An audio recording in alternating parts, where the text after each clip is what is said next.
আজকে আমরা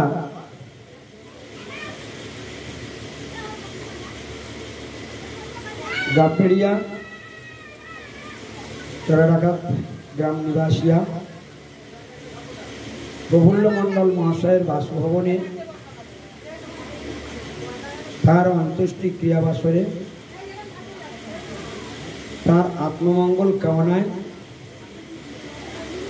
তার ধর্মপত্নী সবিতা দাসী এবং তার পুত্রবধূ তাদের শুভ আহ্বানে বৈষ্ণব সমাগমে কিছু ভক্ত ভগবানের কথা কীর্তন মুখে শ্রবণ করে আত্মশোধন করবার প্রয়াস করছি। শ্রীমদ্ ভাগবতমে ভগবানের নাম রূপ গুণ লীলার মহিমা কীর্তন করা হয়েছে। সেই কথা শ্রবণে জীবের আত্যন্তিক কল্যাণ লাভ হয়। সেই কথা যতই শ্রবণ করা যায় তবু তৃপ্তি লাভ হয়। ৬০,০০০ ঋষি ভগবানের কথা শুনতে বসেছেন। সেখানে বসে বলছেন, বয়ন্তনা পিতৃপ্রেম উত্তম শ্লোক বিক্রমে যস্মিন্নতাং রসজ্ঞানাং সাধু সাধু মধিত। ভগবানের বিক্রমপূর্ণ লীলার কথা যতই শুনছি ততই আমাদের পিপাসা আরো বৃদ্ধি পাচ্ছে। যতই শুনি পিপাসা, আমরা যদি একটু জল খাই, পিপাসার জন্য জল খাই, কিন্তু পিপাসা মিটে গেলে আর জল খেতে পারি না। ক্ষুধা লাগলে আমরা অন্ন খাই, কিন্তু ক্ষুধা মিটে গেলে আর অন্ন খেতে পারি না। যখন আমাদের ঘুম পায় তখন আমরা ঘুমাই, ঘুম পুষে গেলে আর ঘুমাতে ইচ্ছা করে না। কিন্তু হরিকথার বেলা এটা নয়। হরিকথা এমন একটা জিনিস যে যতটাই শ্রবণ করে তার পিপাসা ততটা পরিমাণে বৃদ্ধি পায়। আশ্চর্য, খেলে ক্ষুধা মরে যায়, আর খেতে ইচ্ছা করে না। আর ভগবানের বেলা কি একটা আশ্চর্য ঘটনা, তুমি ভগবানের কথা যত শুনবে তোমার পিপাসা কোনোদিন মিটবে না, উত্তর উত্তর পিপাসা আরো বাড়বে। এই হলো ভগবানের ভগবত্তা এবং ভগবানের চমৎকারিতা। ভগবান সুন্দর, ভগবান মধুর, আর ভগবানের কথাও তত মধুর থেকে মধুর, মধুর থেকেও মধুর ভগবানের কথা। সেই জন্য সেই উত্তম শ্লোক ভগবানের বিক্রমের কথা যতই শুনবেন ততই মঙ্গল লাভ হয়। আজকে প্রফুল্ল মণ্ডল সবিতা দাসী তথা তার আত্মীয় পরিজনবর্গ এবং পাড়া প্রতিবেশী যারা এই হরিকথা মন দিয়ে শুনবেন তাদের সকলের মঙ্গল হবে। একটা উপলক্ষে এখানে আসা হয়েছে। উপলক্ষটা কি? প্রফুল্ল মণ্ডলকে কেন্দ্র করে অনুষ্ঠান ভগবত কথা। প্রফুল্ল মণ্ডলের আত্মার কল্যাণ হবে, কিন্তু আর যারা যারা শুনবে সকলের আত্মার কল্যাণ। হ্যাঁ, একটা লাইট জ্বলছে, একজনের বাড়িতে লাইট জ্বলছে, তার ফোকাস কি অন্য জায়গায় পড়েছে, সেও সেই আলোতে কাজ করবে। অতএব একজনের জন্য ভগবানের কথা হচ্ছে, কিন্তু মঙ্গলটা সকলের হচ্ছে। এটাই হলো হরিকথার বৈশিষ্ট্য। তো যৎসিন্নতা অর্থাৎ যার কথা শ্রবণ করবে, যৎসিন্নতা যার কথা শ্রবণ করার ফলে কি বলছে, সাধু সাধু পদে পদে, প্রতি পদে পদে স্বাদ বেড়ে যায়। সাধু সাধু আরো স্বাদ, আরো স্বাদ, পদে পদে প্রতি পদে পদে। ভগবানের কথায় এরকম জাদু আছে, ভগবানের এরকম এরকম চমৎকারিতা পূর্ণ লীলাবিলাস রয়েছে যা শুনলে মন প্রাণ হৃদয় সব ভরে যায়। ভগবান এমন এমন সুন্দর লীলাবিলাস করেন। আর সেই ভগবানের কথা যারা শ্রবণ করে, যারা ভগবানের কথা দিব্য ভগবানের বাণী শ্রবণ করে, খুব মন দিয়ে শোনে, আদর করে শোনে, ভক্তি সহকারে শোনে, তাদের কি লাভ হয় জানো? তাদের ভক্তি লাভ হয়, তাদের ভগবানে ভক্তি লাভ হয়। যারা ভগবানের কথা শুনে তাদের ভক্তি লাভ হয়, আর যারা ভগবানের কথা শুনবার রুচি নেই, শুনতে চায় না, তাদের অভক্তি, অর্থাৎ এই কথা তাদের ভালো লাগে, এটা তাদের কাছে যেন কি একটা অস্বস্তিকর ব্যাপার হয়ে যায়। তো যাদের ভগবানের কথা শুনতে ভালো লাগে তাদের একটা লাভ হয়, ভক্তি লাভ হয়। আর ভক্তি লাভ হলে কি হয়? ভাগবত বলছে, যস্যাস্তি ভক্তির ভগবতী অকিঞ্চনা সর্বই গুণই তত্ত্ব সমাসতে সুরা হরাব ভক্তস্য কুত মহৎ গুণা মনোরথেন অসত ধাবত বই। অর্থাৎ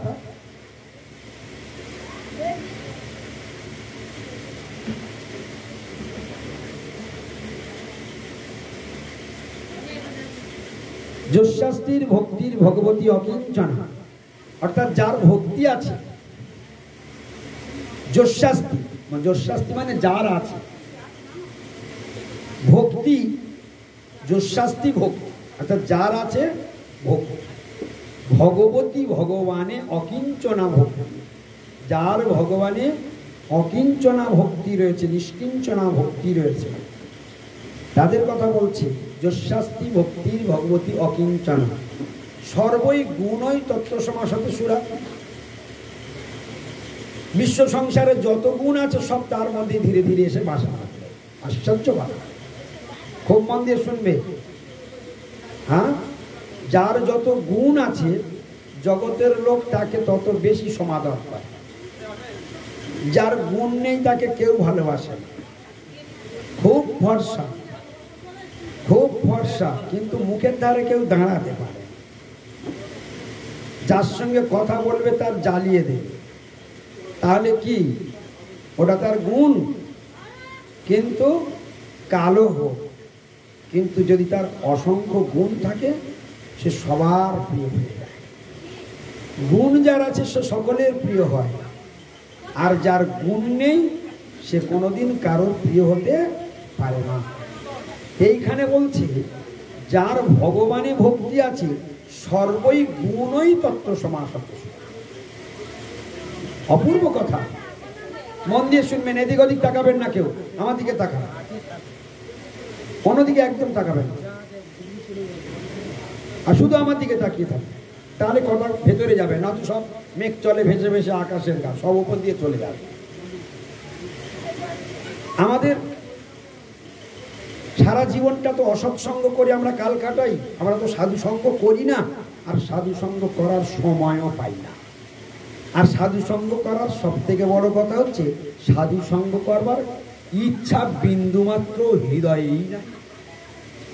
সাধু সঙ্গ করবার ইচ্ছা ভেতরে বিন্দুমাত্র নেই। বলে কেন করে না? বলে সাধু সঙ্গের কি মহিমা আছে জানে না বলে করে না। যদি জানতো যে সাধু সঙ্গে কি মহিমা আছে তাহলে আচার খেয়ে এসে সাধু সঙ্গ করত। সাধু সঙ্গের কথা সমস্ত শাস্ত্রে বর্ণন করা হয়েছে। সাধু সঙ্গ সর্বশাস্ত্রে পাই, সব শাস্ত্রে সাধুর সঙ্গ করতে বলা হয়েছে। বলে সাধুর সঙ্গ করে কি লাভ হবে? তোমার সাধু কি আমার খাওয়াবে? তোমার সাধু সঙ্গ করে আমার কি হবে?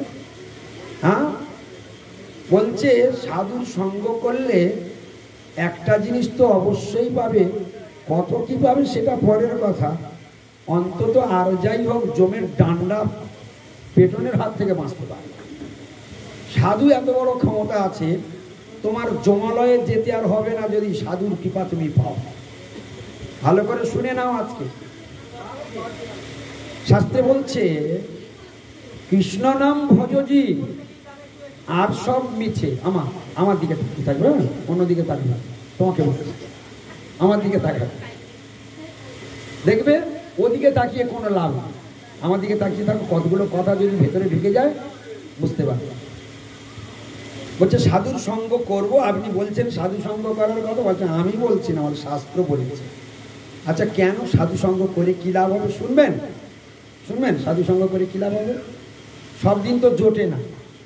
আজকের প্রফুল্ল মণ্ডলের কে কেন্দ্র করে তার স্ত্রী সবিতা দাসী আজকের ভগবানের কথার আয়োজন করেছে বলে তবে আমরা এই হোক চল প্রভু পাঠ করছে একটু বসি, না বসলে কিরকম খারাপ হবে, একটু বসি চল, এইরকম ভাবে বসা হয়েছে, আদর করে বসা হয়নি।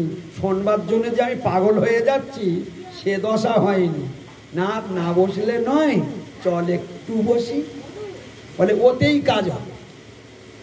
ওই যে অনিচ্ছা সত্ত্বে এসেছে, এই মা একটা কথা বলবেন এখানে, অনিচ্ছা সত্ত্বে এসেছে, ওই অনিচ্ছা সত্ত্বে বেশ বসেছে। ওরে ভাই, অনিচ্ছা সত্ত্বে বিষ খেলেও বিষের কাজ হয়। কি তুমি অনিচ্ছা সত্ত্বে এক ফাইল বিষ গালে ঢেলে দাও, দেখবে কি কাজটা বাদে তুমি হাতে কলমে টের পাবে, কি ঠিক কি না? তুমি অনিচ্ছায় বিষ খাও, বলে অনিচ্ছায় বিষ খেলে কি বলে, বিষের ধর্ম বিষ করবে। আর ভগবানের কথা হলো অমৃত, তুমি অনিচ্ছায় যদি খাও সে তোমার ভিতরে সুধা খাইয়ে তোমাকে অমর করে। তুমি আর কটা কথা বলবে বলে নাও, তোমার জন্য অপেক্ষা করছে। আর একটা শব্দ উচ্চারণ করবে না, আমি এইগুলো ভালোবাসি না। চুপচাপ থাকো, ভগবানের কথা একটু শোনো, অনেক মঙ্গল হবে। সারা লাইফে যে মঙ্গল তোমাকে কেউ দিতে পারেনি, তোমার জন্মদাতা বাপ, তোমার গর্ভধারিণী মা, তোমার আত্মীয় স্বজন, তোমার বন্ধু বান্ধব, তোমার দেশ দশ, তোমার সরকার, তোমার স্কুল মাস্টার, সারা জীবনে যে মঙ্গল তোমাকে দিতে পারেনি, আজকের এই 1-2 ঘন্টার মধ্যে সেই মঙ্গল তোমার অ্যাকাউন্টে জমা হবে। তুমি এটা জানতে পারবে না, এখন তুমি এটা বুঝতে পারবে না। শুধু এইটুকু তোমাদের কাছে অনুরোধ করি, তোমরা মন দিয়ে শুনে যাও। কি কি কথা হয় আজকের মন দিয়ে শুনে যাও। ভগবানের কথার কত শক্তি আছে। সাধু সঙ্গ কেন করব? সাধুর সঙ্গ করলে সাধু কি কথা শোনায়? সাধুর কাছে এলেই মাত্রে সাধু ভগবানের কথা শোনায়। হরিবল হরিবল। সাধু কার কথা শোনায়? ভগবানের কথা শোনায়। আচ্ছা, সাধুর সঙ্গে দেখা হলে সাধু সংসারের গল্প করে? সাধুরা সংসারের গল্প করবে না, ওরা সর্বদাই ভগবানের কথা বলবে। আর ভগবানের কথা শুনলে কি হয় জানো? ভগবানের কথা যেই শুনবে সঙ্গে সঙ্গে তোমার পাপ ধৌত হয়ে যাবে। বলো দেখি, পাপ থাকলে কোথায় যেতে হয়? তাড়াতাড়ি বলো। বলেছে জোরে বলো, পাপ থাকলে কোথায় যেতে হয়? নরকে যেতে হয়। তা নরকে গিয়ে কি তোমাকে কারলম গদি ডাললম গদি দিয়ে দেবে নাকি? আমার ফুলের মালা পরাবে, তোমাকে আরতি করবে? হ্যাঁ, মার কান্না, পালাবার পথ নাই, জম আছে পিছে। পাপ থাকলে জমালয় যেতে হবে। তা তোমার জমালয়ে যেতে হবে না এরকম কাজ তোমার বাপকে বলো না, বাবা তুমি তো আমার জন্ম দিয়েছো, আমার পাপটা নিয়ে নাও। তোমার মাকে বলো না, বলো মা তুমি তো আমার জন্ম দিয়েছো, আমার পাপটা নিয়ে নাও। তোমার ছেলে মেয়েদের তো জন্মে তাদের খাইয়ে ভাইকে লালন পালন করেছো, তাদেরকে বলো এই তোর আমার পাপটা নেই। তোমার স্বামীকে বলো না, 7 পাক ঘুরে আমার বিয়ে করে নিয়ে এসেছিলে, বলেছিলে সব দায়িত্ব আমার, আমার পাপটা নাও। 32 পাটি দাঁত সব পেটের মধ্যে চলে যাবে, একটা টুকরো পাপও তোমার কেউ নিতে পারবে না। এই পাপ নিতে পারে একমাত্র, পাপকে ডিলিট করে দিতে পারে এত বড় ক্ষমতা রয়েছে কেবলমাত্র সাধু। ভালো করে বুঝে নাও, সাধু যে কত বড় দামি সম্পদ আজকেই বুঝতে পারবে। সাধু সঙ্গ সর্বশাস্ত্রে কয়, সর্বশাস্ত্রে কয়। যত শাস্ত্র জগতে আছে সব শাস্ত্রে এই কথা বলা হয়েছে। এটা এমনি এমনি হয়নি, এটা শখ করে বলা হয়নি। এর মহিমা শুনলে তোমরা চমকে উঠবে। সাধুর সঙ্গে গেলেই ভগবানের কথা শ্রবণ হবে, আর ভগবানের কথা শ্রবণ হলেই পাপ ধৌত হবে। আর পাপ যদি ধৌত হয়ে যায় আমাকে আর নরকে যেতে হবে না। বলো, এত বড় দান তোমাকে কে দিল? তোমার পাপটাকে নষ্ট করে দিল কে? তোমার বাবা মা দিয়েছিল? দেয় নাই তো। আজকের প্রফুল্ল কোথায় গেল? তোমরা বলতে পারবে প্রফুল্ল কোথায় গেল? কেউ বলতে পারবে। এতগুলো শ্রাদ্ধ হলো, এত কিছু হলো, এত কিছু আয়োজন হলো, কিন্তু প্রফুল্লর কল্যাণ কি হলো? প্রফুল্লর কল্যাণ হলো? তোমরা মনে মনে মনে করতে পারো যে আমরা তার স্বর্গে করে পাঠিয়ে দিচ্ছি প্যাকিং করে। এত সোজা, এত সোজা? হ্যাঁ, একমাত্র শক্তিশালী হলো ভাগবত কথা। যে কথা এমনকি শুধু সাধারণ পাপীকে নয়, ভয়ঙ্কর পাপী প্রেতাত্মাকে পর্যন্ত উদ্ধার করে দিতে পারে এই ভাগবত। ভয়ঙ্কর প্রেতাত্মা, অপঘাতে মৃত্যু যাদের হয়েছে, যারা অ্যাক্সিডেন্টে মরেছে, যারা বিষ খেয়ে মরেছে, যারা গলায় দড়ি দিয়ে মরেছে, এইরকম ভয়ঙ্কর ভয়ঙ্কর পাপীগুলো, যাদের উদ্ধারের কোনো দরজাই খোলার কোনো কথা নয়, প্রেতাত্মা হয়ে বাতাসে ভেসে বেড়াতে হবে, তাদের পর্যন্ত উদ্ধারের একমাত্র অবলম্বন হলো এই ভাগবত। জেনে রাখা, কোনো এক সময় ভাগবতে এইরকম একটা লীলা রয়েছে। ভয়ঙ্কর প্রেতাত্মা ছিল ধুন্ধুকার, ভয়ঙ্কর প্রেতাত্মা, এত জঘন্য পাপ করেছে যে পাপের কোনো সীমা সংখ্যা। ধুন্ধুকার, সেই ধুন্ধুকারীর পিতার নাম ছিল আত্মদেব ব্রাহ্মণ। খুব মন দিয়ে শুনে গেল। তার মাতার নাম ছিল ধুন্ধুলি। ধুন্ধুলি ছিল খুব মুখরা, আর আত্মদেব ব্রাহ্মণ ছিল খুব নিষ্ঠাবান ব্রাহ্মণ, সৎ চরিত্র, বৈষ্ণব। কিন্তু স্ত্রীটা ছিল দারুণ মুখরা, তার মুখের সামনে কেউ দাঁড়াতে পারত না। স্বামীকে জাত বর্ণাই তাই অসম্মানজনক কথা বলত। আজকাল কলিযুগের মায়েরা কেউ স্বামীকে অসম্মানজনক কথা বলে না, সব সম্মান করে চলে, প্রত্যেকদিন সকালে উঠে প্রণাম করে, আর স্বামী অন্ত জীবন হয়ে থাকে কলিযুগের মায়েরা। কি তাই তো নাকি? স্বামীকে কিচ্ছু বলে না, স্বামীকে একদম পতি দেবতার মতন যত্ন করে, আদর করে খাওয়া। ঠিক কি না? কলিযুগের মায়েরা মানে এত ধার্মিক মায়েরা আর জগতে দেখা যায় না। কত সুন্দর মায়েরা। তো কলিযুগের এই যে ধুন্ধুলি তার জ্বলন্ত নিদর্শন। এতই মুখরা, এতই দুষ্ট, স্বামীকে উঠতে বসতেই কটু কথা শোনে, বুঝলেন কি? কিন্তু দুর্ভাগ্য কি পুত্র ছিল, সেই পুত্র কামনায় তিনি একদিন বনে গমন করেন। বনে গিয়ে একটা সাধুর সঙ্গে দেখা হল। সাধুর চরণ ধরলেন, খুব কাঁদতে লাগলেন। সাধু বললেন, কেন কাঁদছো, কি হয়েছে? বললেন, বাবা, আমার ধন সম্পদ আছে, অর্থ আছে, কিন্তু আমার পুত্র সন্তান নেই, এই দুঃখে আমি খুব কাঁদি। আপনি আমায় কৃপা করে একটা পুত্র সন্তান দান করুন। সাধু তার কান্না দেখে ধ্যানে বসলেন।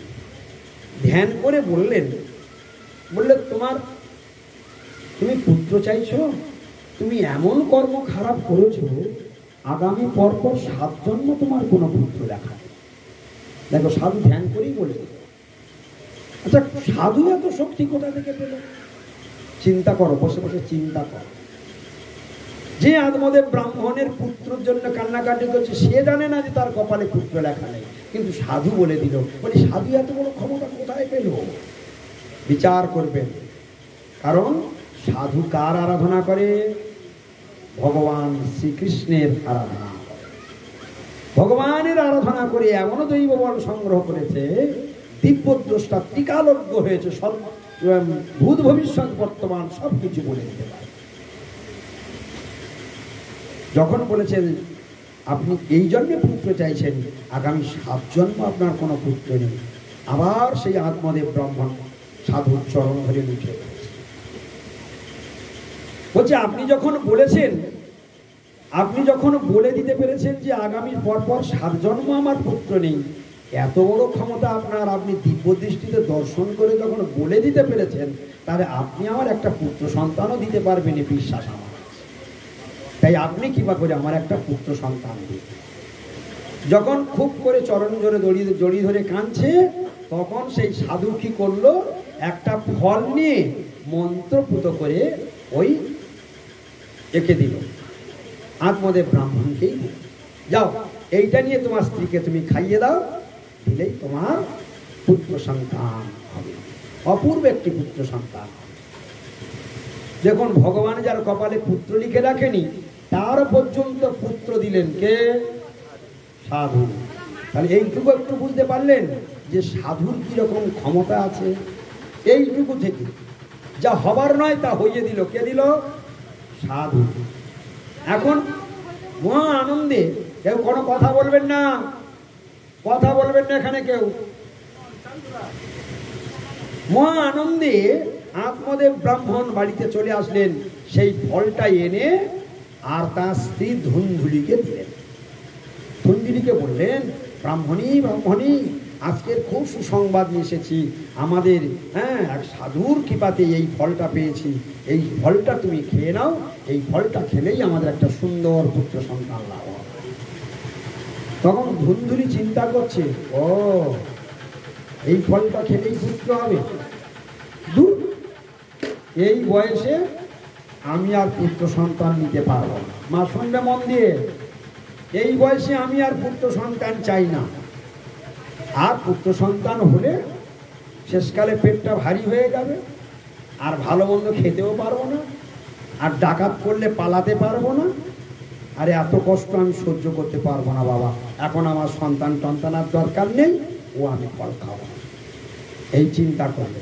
তখন চিন্তা করছি, কিন্তু ব্রাহ্মণকে কি বলে বোঝাবো? ব্রাহ্মণ তো রাগারাগি করবে, ঝগড়া করবে, কি করবে? তখন ওই ধুন্ধুলির একটা বোন আছে, পাশাপাশি বিয়ে হয়েছিল, তার সঙ্গে কথা পরামর্শ করলো, এই ব্যাপার, আমাদের ব্রাহ্মণ একটা ফল নিয়ে এসেছে, সাধুর মন্ত্রপুত ফল, এটা খেলে আমার সন্তান হবে। আমি এই বয়সে সন্তান টন্তান নিতে পারবো না, আর ওই সব কষ্ট আমি সহ্য করতে পারবো না, ভালো মন্দ খেতে পারবো না, ও ডাকাত করলে পালাতে পারবো না, ওসব ঝামেলা আমি নিতে পারবো। কি করা যায় বলবো তো বোন? তখন ওর বোনটা তখন ছিল গর্ভবতী। বললেন, ঠিক আছে, আমার তো অনেকগুলো সন্তান, আর আমি ফের গর্ভবতী হয়ে গেছি, তা তুই এক কাজ কর, তোর তো অনেক ধন সম্পদ আছে, তোর ধন সম্পদ তুই আমার দিয়ে দিবি, আর আমার এই পুত্রটা হলে আমি তোকেই দিয়ে দেবো। ততদিন তুই পেটে কাপড় টাপড় বেঁধে আর ব্রাহ্মণের সঙ্গে অভিনয় করে করে যাবি, ব্রাহ্মণকে দেখাবি যে আমার গর্ব হয়ে গেছে, বুঝলে কি? দুই বোনে এরকম যুক্তি করে এর ব্রাহ্মণ খুব সরল, ব্রাহ্মণ এত ধ্যান দেয় না। ব্রাহ্মণ দেখছে যে হ্যাঁ, আমার স্ত্রী গর্ভবতী হয়েছে, বুঝলেন কেন? এখন এইরকম করতে করতে করতে করতে হঠাৎ সেই বোনের ছেলেটা প্রসব হয়েছে। ও তখন সেই বোনের ছেলেটা তখন গোপনে সেই ব্রাহ্মণী কাছে দিয়ে গিয়েছে, আর ব্রাহ্মণী তখন সেই ছেলেটাকে মানুষ করছে, বুঝলেন কি? মাঝে মাঝে ওর বোন এসে একটুখানি তজবিদ করে দিয়ে যায়, বুঝলেন কি না? হ্যাঁ, এইভাবে একটু দেখাশোনা করে দিয়ে যায়। আর ওদিকে তাহলে ফলটা কি করব? ওর বোন বলে দিয়েছিল, তবে তুই ফলটা তোর যে গাই আছে, গাইকে খাইয়ে, ওই ফলটা নিয়ে ঘরে যে গাভী ছিল সেই গাভীকেই খাইয়ে দিয়েছে। এখন গাভীর যে সময় খাইয়েছে সেই সময় আর ওর বোন দুজনে প্রায় সমকক্ষ। এখন ওই গায়ের পেটে একটা সুন্দর সন্তান হয়েছে। ভালো করে শুনবে, ফলটা ঋষির ফলটাকে খাইয়ে দিয়েছে। এই মা সবিতা, রাখো, সব রাখো, রেখে বসো, ভালো করে আমার দিকে তাকাও। ফলটা কাকে খাইয়ে দিয়েছিল? গাইকে খাইয়ে দিয়েছিল। এখন গায়ের পেটে একটা বাচ্চা হয়েছে, মানুষের মতো বাচ্চা হয়েছে, পুরো মানুষ, আর কান দুটো শুধু গরুর মতো। হরে কৃষ্ণ, মনে থাকবে। আর ছেলেটা দেখতে রাজপুত্রের মতো। এই কথা চারিদিকে গ্রামে রটে গিয়েছে। আচ্ছা, তোমাদের চড়া ডাকাতে যদি গাভীর পেটে এইরকম একটা রাজপুত্রের মতো ছেলে হয় আর কান দুটো গরুর মতো, আচ্ছা এইটা দেখবার জন্য ক গ্রামের লোক ছুটে আসবে? তোমরা অনুমান করো। গ্রামকে গ্রাম ভেঙে চড়া ডাকাতে মেলা বসে যাবে, যাবে কি না? মেলা বসে যাবে। সত্যি সত্যি তাই হলো। সেই আত্মদেব ব্রাহ্মণের বাড়িতে মেলা বসে গেল। এত লোক আসছে দেখার জন্য। আর এদিকে ধুন্দুলি ছেলেটা পাল্টাপাল্টি করে নিয়েছে। তার কদিন আগে ওই আগে প্রসব হয়েছে কার? গাভী। আর তার কয়েকদিন পরে ওই বোনের বাচ্চাটা হয়েছে, বুঝলেন কি? তো এখন দুজনেই এইবারে ওদিকে গাভীর বাচ্চা লালন পালন করছে, আর এদিকে নিজের সেই বোনের বাচ্চাটাও লালন পালন করছে। ভাগবতের মর্মভেদী কথা, মন দিয়ে শোনো। তুমি আর ফোন ধরবে না, ফোনের গলা টিপে দাও। ভগবানের কথা শুনতে শুনতে আর কারোর কথা শুনতে নেই, ও তো অমঙ্গল হয়।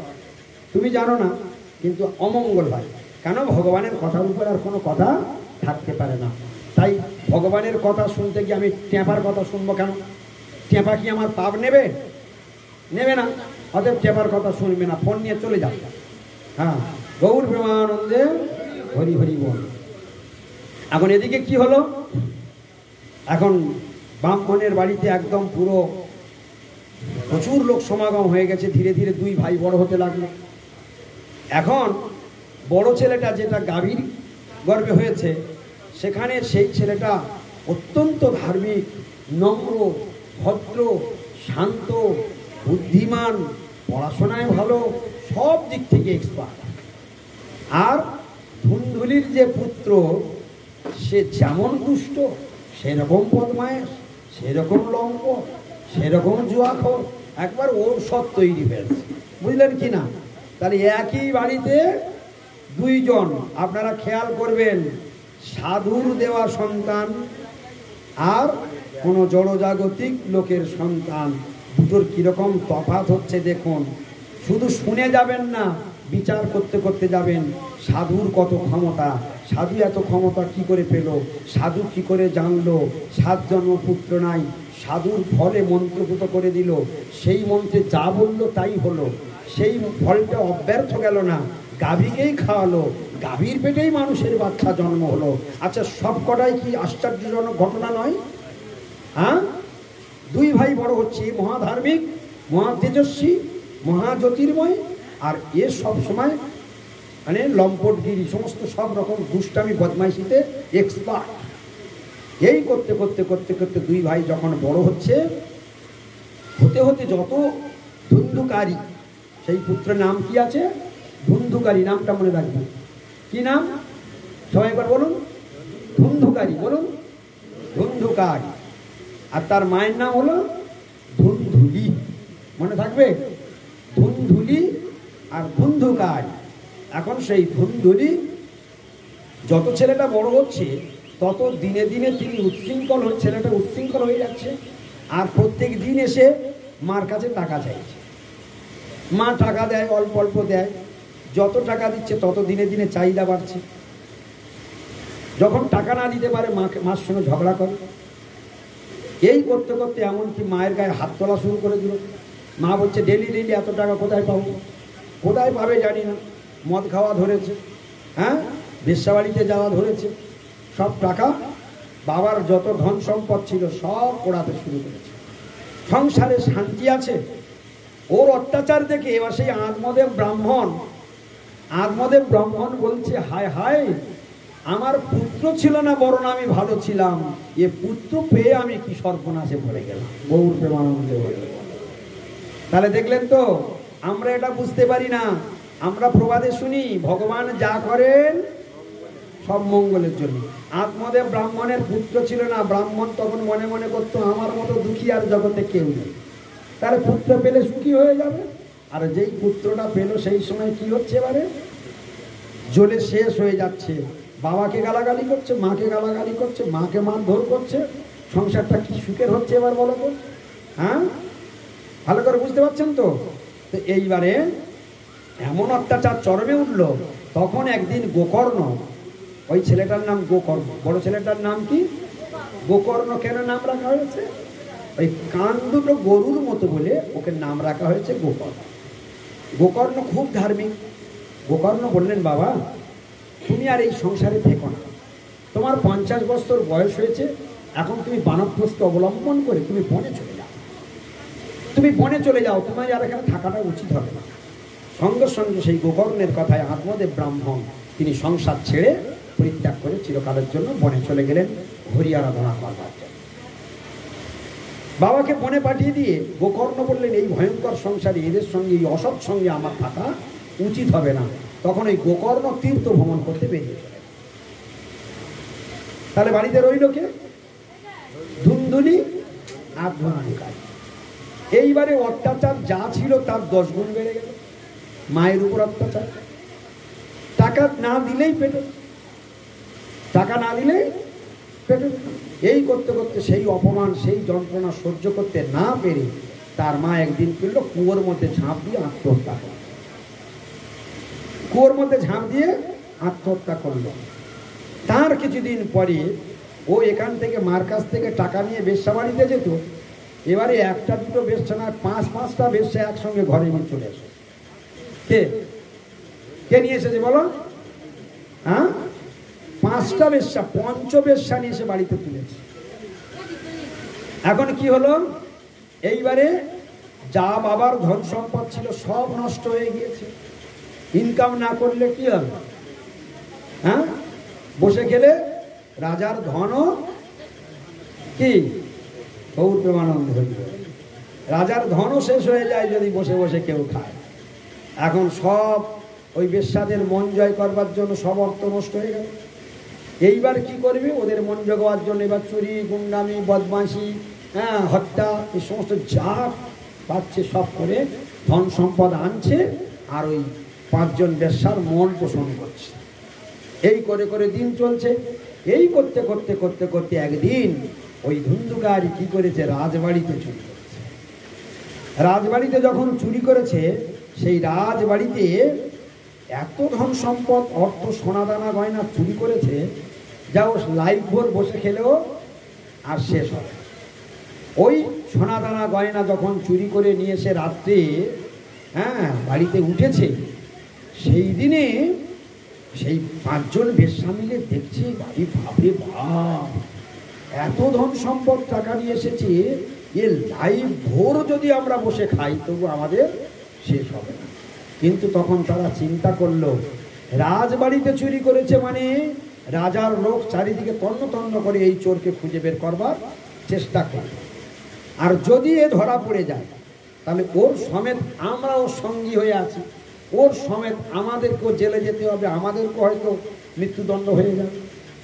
তখন ওরা 5 জনে মিলে যুক্তি করলো, দেখ আজকের রাত্রেই ও যখন তো প্রচুর মদ খাওয়াবো, খাইয়ে ওকে তোর করে দেবো, ওকে ঘুম পাড়িয়ে দেবো, আর আমরা 5 জন আছি, 4 জনে 4টে পায়ে হাতে পায়ে দড়ি বেঁধে আর চেপে ধরে রাখবো, আর একজন জ্বলন্ত কয়লা, হ্যাঁ, কয়লা নাচ ধরি দিয়ে ওই জ্বলন্ত কয়লা ওর গালের মধ্যে ঠেসে ঠেসে দিয়ে আজকেই মেরে দেবো, দিয়ে এই ধন সম্পদ নিয়ে আমরাই চলে যাব। দেখুন, ভালো করে শুনে যাবেন, ভাগবতের লীলা, এ আমার মন গড়া গল্প আমি বলছি না। ধনের কারণে কি হলো দেখো, জীবন কিরকম গেল দেখো, ধনের কারণে।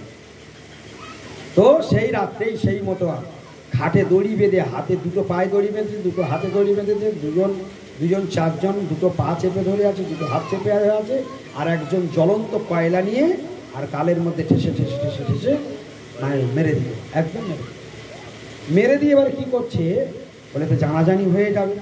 তো ওরা 5 জন মিলে সেই মেঝেতে গর্ত খুলে মেঝেই পুঁতে দিয়ে এইবার আছে।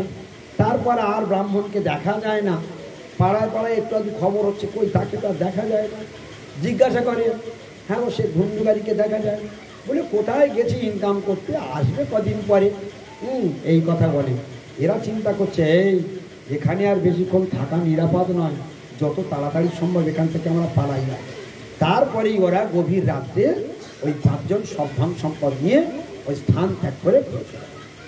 তাহলে বাড়ি কি হলো? বাড়ি শূন্য হয়ে গেল। এখন সেই বহুদিন পরে বাড়িটা পোড়ো হয়ে গেল, মাকড়সার জাল, হ্যাঁ, ঘরের চালে খড় নেই, এরকমভাবে পুরো বাড়িটা পুরো পোড়ো বাড়ি হয়ে গেল। এখন গোকর্ণ ইতিমধ্যে ওই গ্রামের কোনো মানুষ তীর্থ ভ্রমণে গিয়েছিল, গোকর্ণের সঙ্গে দেখা হয়েছে, গোকর্ণের মুখে শুনেছে, হ্যাঁ, গ্রামের মানুষের মুখে গোকর্ণ শুনলেন যে বাড়ির পরিস্থিতি সব এইরকম হয়ে গেছে, মা কুয়োয় ঝাঁপ দিয়ে আত্মহত্যা করেছে, ধন্ধুকারীর এইরকমভাবে এই সমস্ত ঘটনা ঘটেছে, সব কানাঘুষ হয়ে সব জানতে পারল। তখন ওই গোকর্ণ কি করলো, ওই মায়ের নামে এবং ভাইয়ের নামে গয়াতে পিণ্ডদান, বেশ, যেহেতু শুনেছে যে তাদের এইভাবে মৃত্যু হয়েছে, অপঘাতে মৃত্যু হয়েছে, পিণ্ডদান করেছে। এবারে ঘুরতে গোকর্ণ বললেন, তবে দেশের বাড়ি একবার যাই, একটু ঘুরে আসি। বলে দেশের বাড়িতে এসে তার নিজস্ব যে বাড়িটা, সেই বাড়িতে ঢুকছে, দেখে ঢুকে পোড়ো বাড়ি হয়ে আছে। বহুদিন যদি মানুষজন না থাকে, আর প্রেতাত্মা, আরও তো ঘরের মেঝেই পোতা হয়েছিল। তো গোকর্ণ তো সাধু লোক, ভক্ত লোক, ও ঘরের মধ্যে ঢুকে যে খাটটা ছিল সেই খাটটা পরিষ্কার পরিচ্ছন্ন করে রাত্রে সেখানে বিশ্রাম করতে লাগলো। রাত যখন গভীর হয়েছে তখন বিভিন্ন রকম একটা দৃশ্য দেখছে গোকর্ণ। হ্যাঁ, কখনো হাতির মতো রূপ ধরে, কখনো সিংহের মতো রূপ ধরে, কখনো মানে পিশাচির মতো রূপ ধরে হাউমাউ করে কি যেন কিছু একটা বলতে চাইছে, কিন্তু কথা বলতে পারছে না। গোকর্ণ সেই দৃশ্যগুলো চোখের সামনে দেখছে সেই ঘরের মধ্যে। আচ্ছা, আপনারা যদি ঘরের মধ্যে এরকম কেউ দেখেন, একা একা থাকেন, আপনি বাঁচতে পারবেন? হ্যাঁ, ওইখানেই শেষ। গোকর্ণের কোনো ভয় নেই। দেখুন সাধুর কিরকম, দেখুন যোগ্যতা দেখছে। তখন গোকর্ণ চিন্তা করছে, এ কোনো একটা প্রেতাত্মা, এ কোনো কিছু আমাকে বলতে চাইছে কিন্তু বলতে পারছে না। তখন এই গোকর্ণ কি করলো, ওই কমণ্ডল থেকে জল নিয়ে মন্ত্রপুত করে আর সেই প্রেতাত্মাকে লক্ষ্য করে ছুঁড়ে দিয়েছে। যেই ছুঁড়ে দিয়েছে সঙ্গে সঙ্গে সেই প্রেতাত্মা কেঁদে কেঁদে বলছে, দাদা তুমি আমাকে বাঁচাও, তুমি আমাকে বাঁচাও, তুমি আমাকে বাঁচাও দাদা, তুমি আমাকে বাঁচাও, তুমি আমাকে রক্ষা করো, তুমি বিনা আর আমার কেউ নাই দাদা, তুমি আমায় বাঁচাও। কে কাকে দাদা বলছে? কে কাকে দাদা বলছে? ছোট ভাই ধুন্ধুকারী, বড় ভাই তো গোকর্ণ। তাই গোকর্ণকে বলছে, দাদা তুমি আমায় বাঁচাও, তুমি আমায় বাঁচাও, তুমি বিনা আমার আর কোনো রক্ষাকর্তা নেই। তখন সব কিছু বলে, তোমার পরিচয় কি? বলছে, আমি সেই ধুন্ধুকারী, তোমার ভাই, এই অবস্থা সব ঘটনা তখন ওই গোকর্ণকে বলল। গোকর্ণ বলল, ইতিমধ্যে আমি তোমার খবর পেয়ে আমি তো তোমার নামে গয়াতে পিণ্ড দিয়েছি, মায়ের নামেও পিণ্ড দিয়েছি, তোমার নামেও পিণ্ড দিয়েছি। তখন সেই ধুন্ধুকারী বলছে, দাদা তুমি আমার নামে গয়াতে একটা পিণ্ড দিয়েছ, এখন আমি বলছি দাদা আমি যে পাপ করেছি, তুমি যদি গয়াধামে আমার নামে সহস্র সহস্র পিণ্ডদান করো তবু আমার উদ্ধার হবে না, আমি এত বড় ভয়ঙ্কর পাপ করেছি। তখন তার কান্না দেখে তখন ওই গোকর্ণ তখন সূর্যদেবের ধ্যান করে। দেখুন কিরকম সূর্যদেবের ধ্যান করে। সূর্যদেব তখন সেই ধ্যান মন্ত্রে এসে গোকর্ণের সামনে এসে দাঁড়ায়। তখন সূর্যদেব বলছে, বলো গোকর্ণ তুমি এই অসময়ে আমাকে কেন স্মরণ করলে? বলছে, হে সূর্যদেব, হে সূর্যনারায়ণ ভগবান, আপনার চরণে আমার একটা নিবেদন, আমার ভাইয়ের এই অবস্থা, এই ব্যাপার, আমি তাকে পিণ্ড দিয়েছি, সব কথা খুলে বললেন সূর্যদেব। এখন আপনি আমায় বলে দিন, এখন আমার কি করা উচিত, কি করলে আমার ভাই রক্ষা হবে? তখন সূর্যদেব বললেন, তোমার এই ভাই ভয়ঙ্কর প্রেতাত্মা, এই প্রেতাত্মার উদ্ধার সহজে কেউ করতে পারবে না, সহস্র সহস্র পিণ্ড দান করলে এদের উদ্ধার হবে না। তাই তোমার একমাত্র রাস্তা, এই 1 সপ্তাহ কাল ব্যাপী যদি কেউ ভাগবত কথা কীর্তন করে, এই ভাগবত কথা কীর্তন করলেই, ওই ভাগবত কথা শ্রবণের ফলেই তার প্রেতাত্মা জন্মের মুক্তি লাভ হবে। বুঝতে পারছো? সেই ভাগবত কথা শুনলেই তবে তার প্রেতাত্মার মুক্তি লাভ হবে।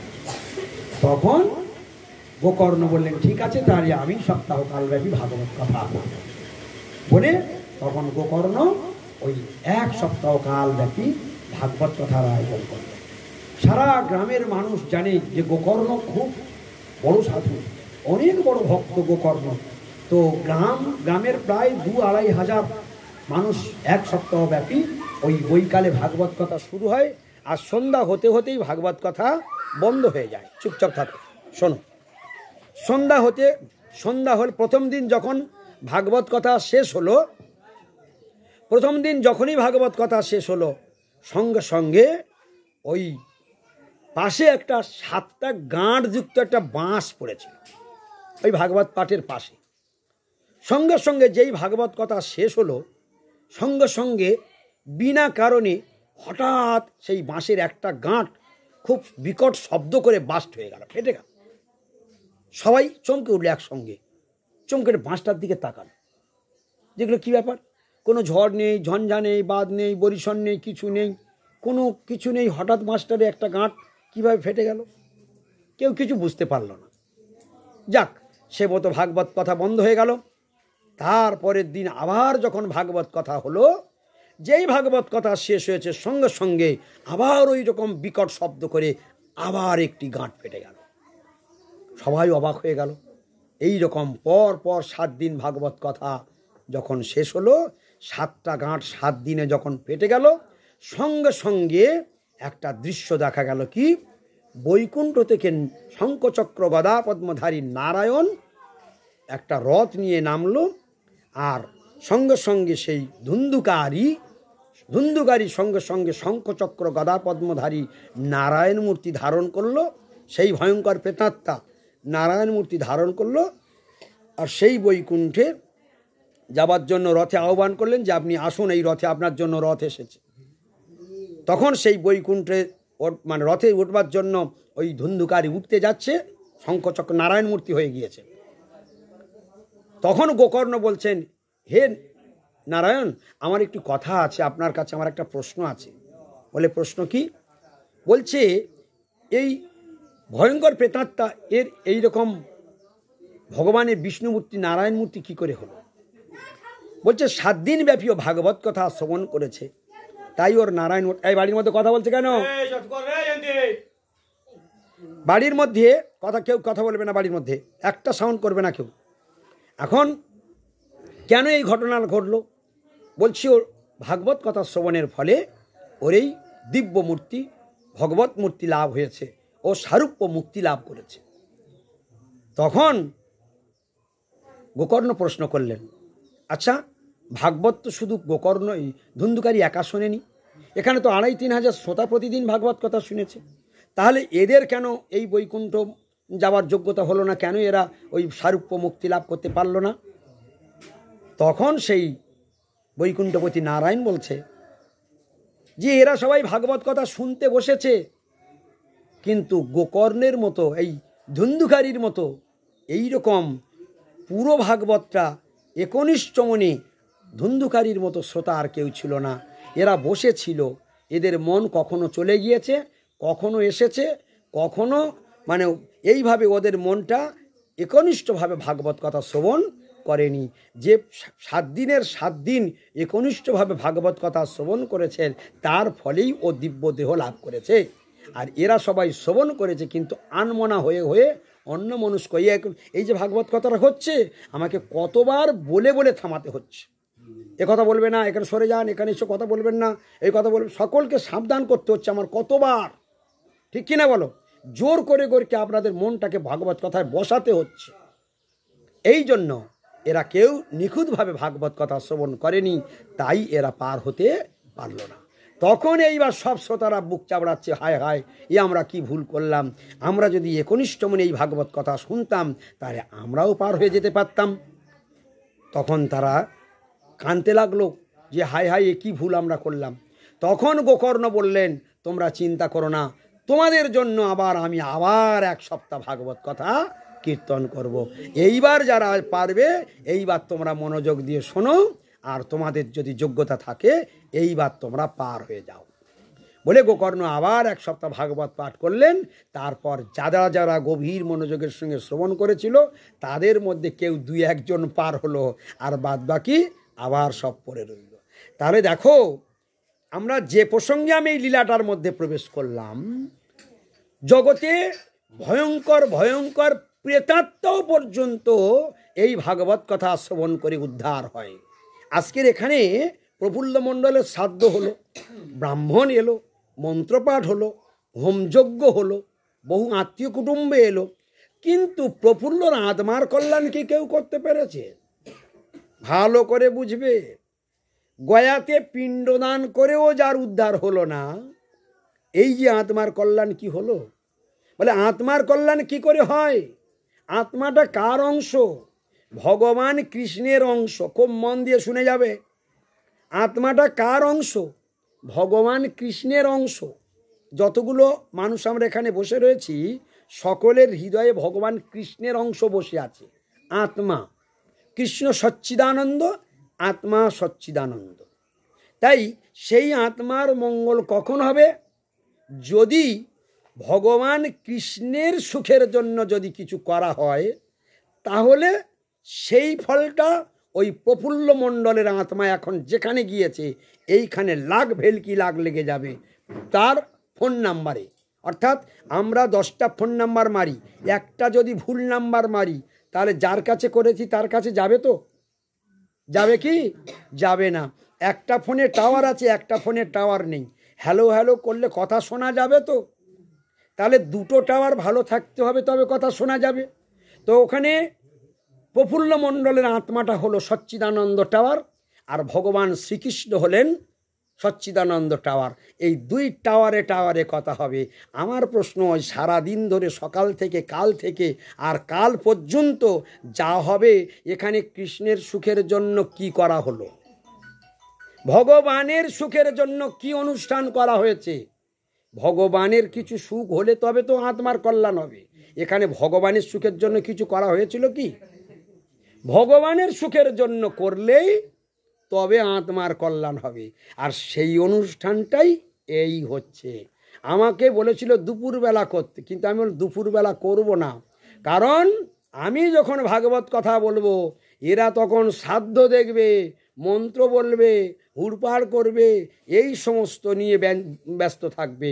ও সব ঝামেলা মিটে যাক, এরা বাড়ি থেকে সব কেটে পড়ুক, তারপর যদি আমার কাছে 10 জন থাকে, ওই 10 জনকে নিয়ে শান্ত মনে আমি প্রফুল্ল মণ্ডলের আত্মার কল্যাণে আমি ভাগবত কথা বলবো। কথাটা বুঝতে পেরেছেন? হ্যাঁ, অতএব যে ঠান্ডা মনে গভীর মনোযোগের সঙ্গে ভাগবত কথা শুনবে, তার মঙ্গল অনিবার্য, কেউ রোধ করতে পারবে না। আজকের যে আপনারা যে কজন এখানে এসেছেন, যে কজন মন দিয়ে শুনছেন, আপনাদের ভাগ্যের সীমা নেই, আমি বলে বোঝাতে পারবো না। এটা শুধু কথার কথা নয়, এটা শুধু প্রশংসা নয়, এটা বাস্তব সত্য, চিরন্তন সত্য। এ কোনোদিন লয় হবে না। তাই আজকের এই ভাগবতটা কি মন দিয়ে শুনে যাবে। প্রফুল্ল মণ্ডলের আত্মার কল্যাণ হবে হবে হবে, শিওর। বলে কেন এত ডেফিনেটলি বলছেন আপনি? এই কারণে বলছি, হরিবল, এই কারণে বলছি, কি জন্য? ভগবান শ্রীকৃষ্ণ তিনি স্বয়ং ভাগবত রূপে জগতে আবির্ভূত হয়েছেন। আমার দিকে তাকাবে, অন্যদিকে তাকাবে না। ভগবান শ্রীকৃষ্ণ স্বয়ং ভাগবত রূপে আবির্ভূত হয়েছে কলিযুগে। তাহলে কলিযুগে কি রূপে আবির্ভূত হয়েছে? ভগবত রূপে। কে আবির্ভূত হয়েছে? ভগবান কৃষ্ণ। আর কেউ ভুলে যাবে না এই কথাটা। কলিযুগে কে ভাগবত রূপে আবির্ভূত হয়েছে? সবাই বলো, ভগবান শ্রীকৃষ্ণ। কলিযুগে ভাগবত রূপে কে আবির্ভূত হয়েছে? সবাই একবার জোরে বলবে, কে? একসঙ্গে বলবে, আরো জোরে বলবে। কে আবির্ভূত হয়েছে? শ্রীকৃষ্ণ। বলে জয় জয় ভগবান শ্রীকৃষ্ণ চন্দ্র কি জয়, জয় অমল পুরাণ শ্রীমদ ভাগবতম কি। এই অমল পুরাণ শ্রীমদ ভাগবত রূপে আবির্ভূত হয়েছে। তাহলে যেই কৃষ্ণ সেই ভাগবত। আজকের কি কথা এখানে হচ্ছে? ভাগবত কথা। তাহলে কৃষ্ণ মানে ভাগবত, আর ভাগবত মানে কৃষ্ণ। তাহলে কৃষ্ণ সচ্চিদানন্দ, আর প্রফুল্ল মণ্ডলের আত্মাটা হলো সচ্চিদানন্দ। আর আমরা যেখানে এখানে যতজন বসে আছি, আমাদের প্রত্যেকের আত্মাটা কি? সচ্চিদানন্দ। তাহলে প্রফুল্ল মণ্ডলকে কেন্দ্র করে আমরাও সবাই আজকের প্রফুল্ল মণ্ডল মরে গিয়ে তবে তার আত্মার কল্যাণের জন্য তার ছেলে বৌমা তার স্ত্রী ডেকেছে, আর তাকে কেন্দ্র করে আমরা জীবিত অবস্থাতেই সেই ভাগবত কথা মরবার আগে শুনে তবে মরলাম। এখন প্রফুল্ল মণ্ডল এখানে ভাগবত কথা শুনতে আসেনি, তার মঙ্গল কি করে হবে? বলে এইটাই তো সব থেকে বড় ব্যাপার। তাকে উদ্দেশ্য করে, তাকে কেন্দ্র করে তার ছেলে বৌমা তার স্ত্রী ডেকেছে বলে, এই আত্মা তার উদ্দেশ্য করে করা হচ্ছে বলে এই ফলটা তার উদ্দেশ্যে অর্পিত হবে এবং সঙ্গে সঙ্গে তার আত্মার কল্যাণ হবে। সে যে পাপ করে, যে অন্যায় করে, যে সমস্ত সাজা ভোগ করবে, তার থেকে সে আজকে লাঘব হবে, সে কষ্ট থেকে রেহাই পাবে। তাহলে দেখো, এত যজ্ঞ করে, এত টাকা খরচা করেও আমরা পিতাকে কি উপকার করতে পারলাম, কি মঙ্গল করতে পারলাম? কিন্তু আমরা ভাগবত কথা কীর্তন করে, এই জন্য ভাগবত ধর্মের অপর নাম হলো আত্মধর্ম। কি ধর্ম? আত্মধর্ম। তাহলে আত্মার মঙ্গলটাই। এখন সে তো শরীর ছেড়ে দিয়ে চলে গিয়েছে, শরীর ছেড়ে দিয়ে চলে গেছে কি? আত্মা চলে গেছে। তাহলে এত সাধ্য করবার কি দরকার? সে তো মরে গিয়েছে, তার কি দরকার আর সাধ্য করবার? বলছে তার আত্মার কল্যাণের জন্য করছি, কিন্তু তার আত্মার কল্যাণ আমরা করতে পারি না। তার আত্মার কল্যাণ আমরা করতে পারি না। আপনারা হয়তো শুনলে অবাক হয়ে যাবেন যে পিতার পিণ্ডদান করা হয়েছে। আজকে হয়েছে তো, হয়েছে তো। পিণ্ডদান পিণ্ডদান করতে হয় কি দিয়ে বলো তো? শাস্ত্রে বলা আছে, হ্যাঁ, বলছে পিতৃনাং শ্রাদ্ধ কর্ম। হ্যাঁ, বলছে যৌন দদ্যাৎ। শাস্ত্রের কথা শুনে নাও, আজকে শ্রাদ্ধ হয়েছে কি হয়নি, পিতার মঙ্গল হয়েছে কি হয়নি, আজকে শুনে নাও তোমরা। যৌন দদ্যাৎ হরের ভুক্তং পিতৃনাং শ্রাদ্ধ কর্মণি অশ্নন্তি পিতরস্তস্য বিনমূত্রং সততং দ্বিজা। শুনলে ব্রেন একদম পুরো খাড়া হয়ে উঠবে, ভালো করে শুনে নাও। বলছে যৌন দদ্যাৎ হরের ভুক্তম পিতৃনাং শ্রাদ্ধ কর্মণি। পিতৃনাং শ্রাদ্ধ কর্মণি অর্থাৎ পিতামাতার শ্রাদ্ধ কর্মে যৌন দদ্যাৎ যে দান করে না, হরের ভুক্তং। সবাই বলুন হরের ভুক্তং, বলুন যৌন দদ্যাৎ, জোরে বলুন। সংস্কৃত শ্লোক উচ্চারণ করিয়ে ছাড়বো আজ, জীবনে তোমাদের মঙ্গল আজকেই হয়ে যাবে। বলো যৌন দদ্যাৎ। যৌন দদ্যাৎ, যো মানে যে ব্যক্তি, ন মানে না, দদ্যাৎ মানে দান করা, অর্থাৎ যে ব্যক্তি দান করে না। হরের ভুক্তং, হরের ভুক্তং মানে মহাপ্রসাদ। ভগবানে ভোগ লাগালে কি হয়? প্রসাদ। যৌন দদ্যাৎ হরের ভুক্তং, যে দান করে না মহাপ্রসাদ। পিতৃনাং শ্রাদ্ধ কর্মণি, পিতামাতার শ্রাদ্ধ কর্মে যদি মহাপ্রসাদ দিয়ে পিণ্ডদান না করা হয়। অশ্নন্তি পিতরস্তস্য, অশ্নন্তি মানে ভক্ষণ করে তার পিতামাতা। তার পিতামাতা কার মানে কার পিতামাতা? যে শ্রাদ্ধ কর্ম করেছে। অশ্নন্তি মানে ভক্ষণ করে, পিতর পিতামাতা, তস্য, তস্য মানে তার, বিনমূত্রং সততং দ্বিজা। বিনমূত্রং অর্থাৎ পেশাব পায়খানা ভক্ষণ করে, সততং মানে নিরন্তর, দ্বিজা মানে হে ব্রাহ্মণগণ। ব্রাহ্মণগণকে লক্ষ্য করে ভগবান এই কথা। তাহলে কি হলো? শ্রাদ্ধ কর্মে যদি মহাপ্রসাদ দিয়ে পিণ্ডদানের বিধান আছে, কিন্তু আজকালকার দিনে কোনো ব্রাহ্মণ প্রসাদ দিয়ে পিণ্ড দেবে না। আরো বলবে কি জানো তো? তোর বাপ মাছ খেয়ে খেয়ে মরেছে, মাছ দে। তোর বাবা বিড়ি খেয়ে মরেছে, পিণ্ডের সময় বিড়ি দে, বরং এক কাপ চা দে। কি ঠিক কিনা? এই সব কথাগুলো বলে। এসব শাস্ত্রের গুণ রহস্য জানতেও পারবে না, বুঝতে পারবে না। তাহলে হরি, হরি ভগবান শ্রীকৃষ্ণ, তিনিই আত্মা।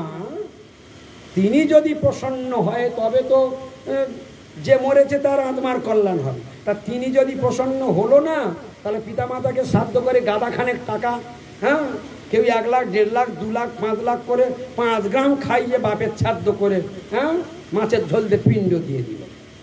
তাহলে কি হলো? মহাপ্রসাদ গেল কি? আবার কি হয়, বহু বহু জায়গায় দেখা যায় যে একাদশীর দিনে শ্রাদ্ধ করেছে, সেই একাদশীর দিনেই পিণ্ড দিচ্ছে। একাদশীর দিন শ্রাদ্ধ করে না অনেক ব্রাহ্মণ? করে কি না? শাস্ত্রে বলা আছে, যদি কোনো দিন আমার কাছে দেখে যাবেন, ওরা মুখে বলবে আর আমি প্রমাণ ধরে কোন শাস্ত্রে কত পাতায় কত নম্বর শ্লোকে আছে আমি ধরে ধরে দেখিয়ে দেবো কোন শাস্ত্রে কোথায় লেখা আছে। যদি কোনো দিন এমন দিনে পড়লো মরলো যে দেখা যাচ্ছে এই একাদশীর দিন যে শ্রাদ্ধ করেছে, শাস্ত্রে বলছে যদি কোনো দিন একাদশীর দিন শ্রাদ্ধ পড়ে, তখন বলছে সেই শ্রাদ্ধ কর্ম একাদশীর দিন পরিত্যাগ করে দ্বাদশীর দিনে শ্রাদ্ধ করতে হয় বলা আছে। দ্বাদশীর দিনে সেই শ্রাদ্ধ কর্মটা করার বিধান আছে। বলে কেন একাদশীতে শ্রাদ্ধ কর্ম করতে নিষেধ করলো? বলে শ্রাদ্ধ কর্ম করলেই তো পিণ্ড দিতে হবে। দিতে হবে না? শ্রাদ্ধ কর্ম করলে কি করতে হবে? পিণ্ড দিতে হবে। আর পিণ্ড দিলে কি হবে? চাল, কলা, আলু, মূলো, তিল, মিল যা কিছু আছে গোষ্ঠীর পিণ্ডি চটকাবে, কি ঠিক আছে? আর একাদশীর দিনে ধান, গম, জব, সরিষা, কড়াই পঞ্চশস্যের মধ্যে পাপপুরুষ থাকে। পাপপুরুষ থাকে, শুনে নাও, ধান, গম, জব, সরিষা, কড়াই। তা আতপ চালটা কি পঞ্চশস্যের মধ্যে পড়ে না? তাহলে ওর মধ্যে কি আছে? পাপ পুরুষ। কে আছে? সবাই বলে একবার, পাপ পুরুষ। তাহলে পাপ পুরুষ যদি তার মধ্যে থাকলো, তাহলে পাপ পুরুষ মানে ওটা যে ওই দিনে অন্ন ভক্ষণ করবে, সমগ্র অনন্ত কোটি পাপ তার সব শরীরে প্রবেশ করবে। তাহলে পিতার উদ্ধার করবে কোথায়? পিতাকে আরো একাদশীর দিনে পিণ্ডদান করে চাল খাইয়ে বললে, তুমি আর নরকে তোমার নামে জমি পাট্টা করে দিলাম, রেকর্ড করে দিলাম বাবা, তুমি আর কোনোদিন ফিরে যাতে আসতে না পারো তার ব্যবস্থা করে দিলাম। চিরকাল অনন্তকাল ওখানে প্যাকিং হয়ে পচে পচে মরো, তোমার আর কোনোদিন উদ্ধার হতে হবে না। বলো, আমরা কোনো শাস্ত্র জানি? আমরা কোনোদিন জেনেছি কথা? কেউ কোনোদিন আমরা শুনেছি কথা? কেউ আমাদের শুনিয়েছে কথা? ব্রাহ্মণরা কি আমাদের কোনোদিন একথা শোনাবে? শোনাবেও না। বিশেষ করে তারা জানেও হয়তো না, জানলে হয়তো বলতো বা শোনাতো বা সেই রকম ভাবে কর্ম করতো।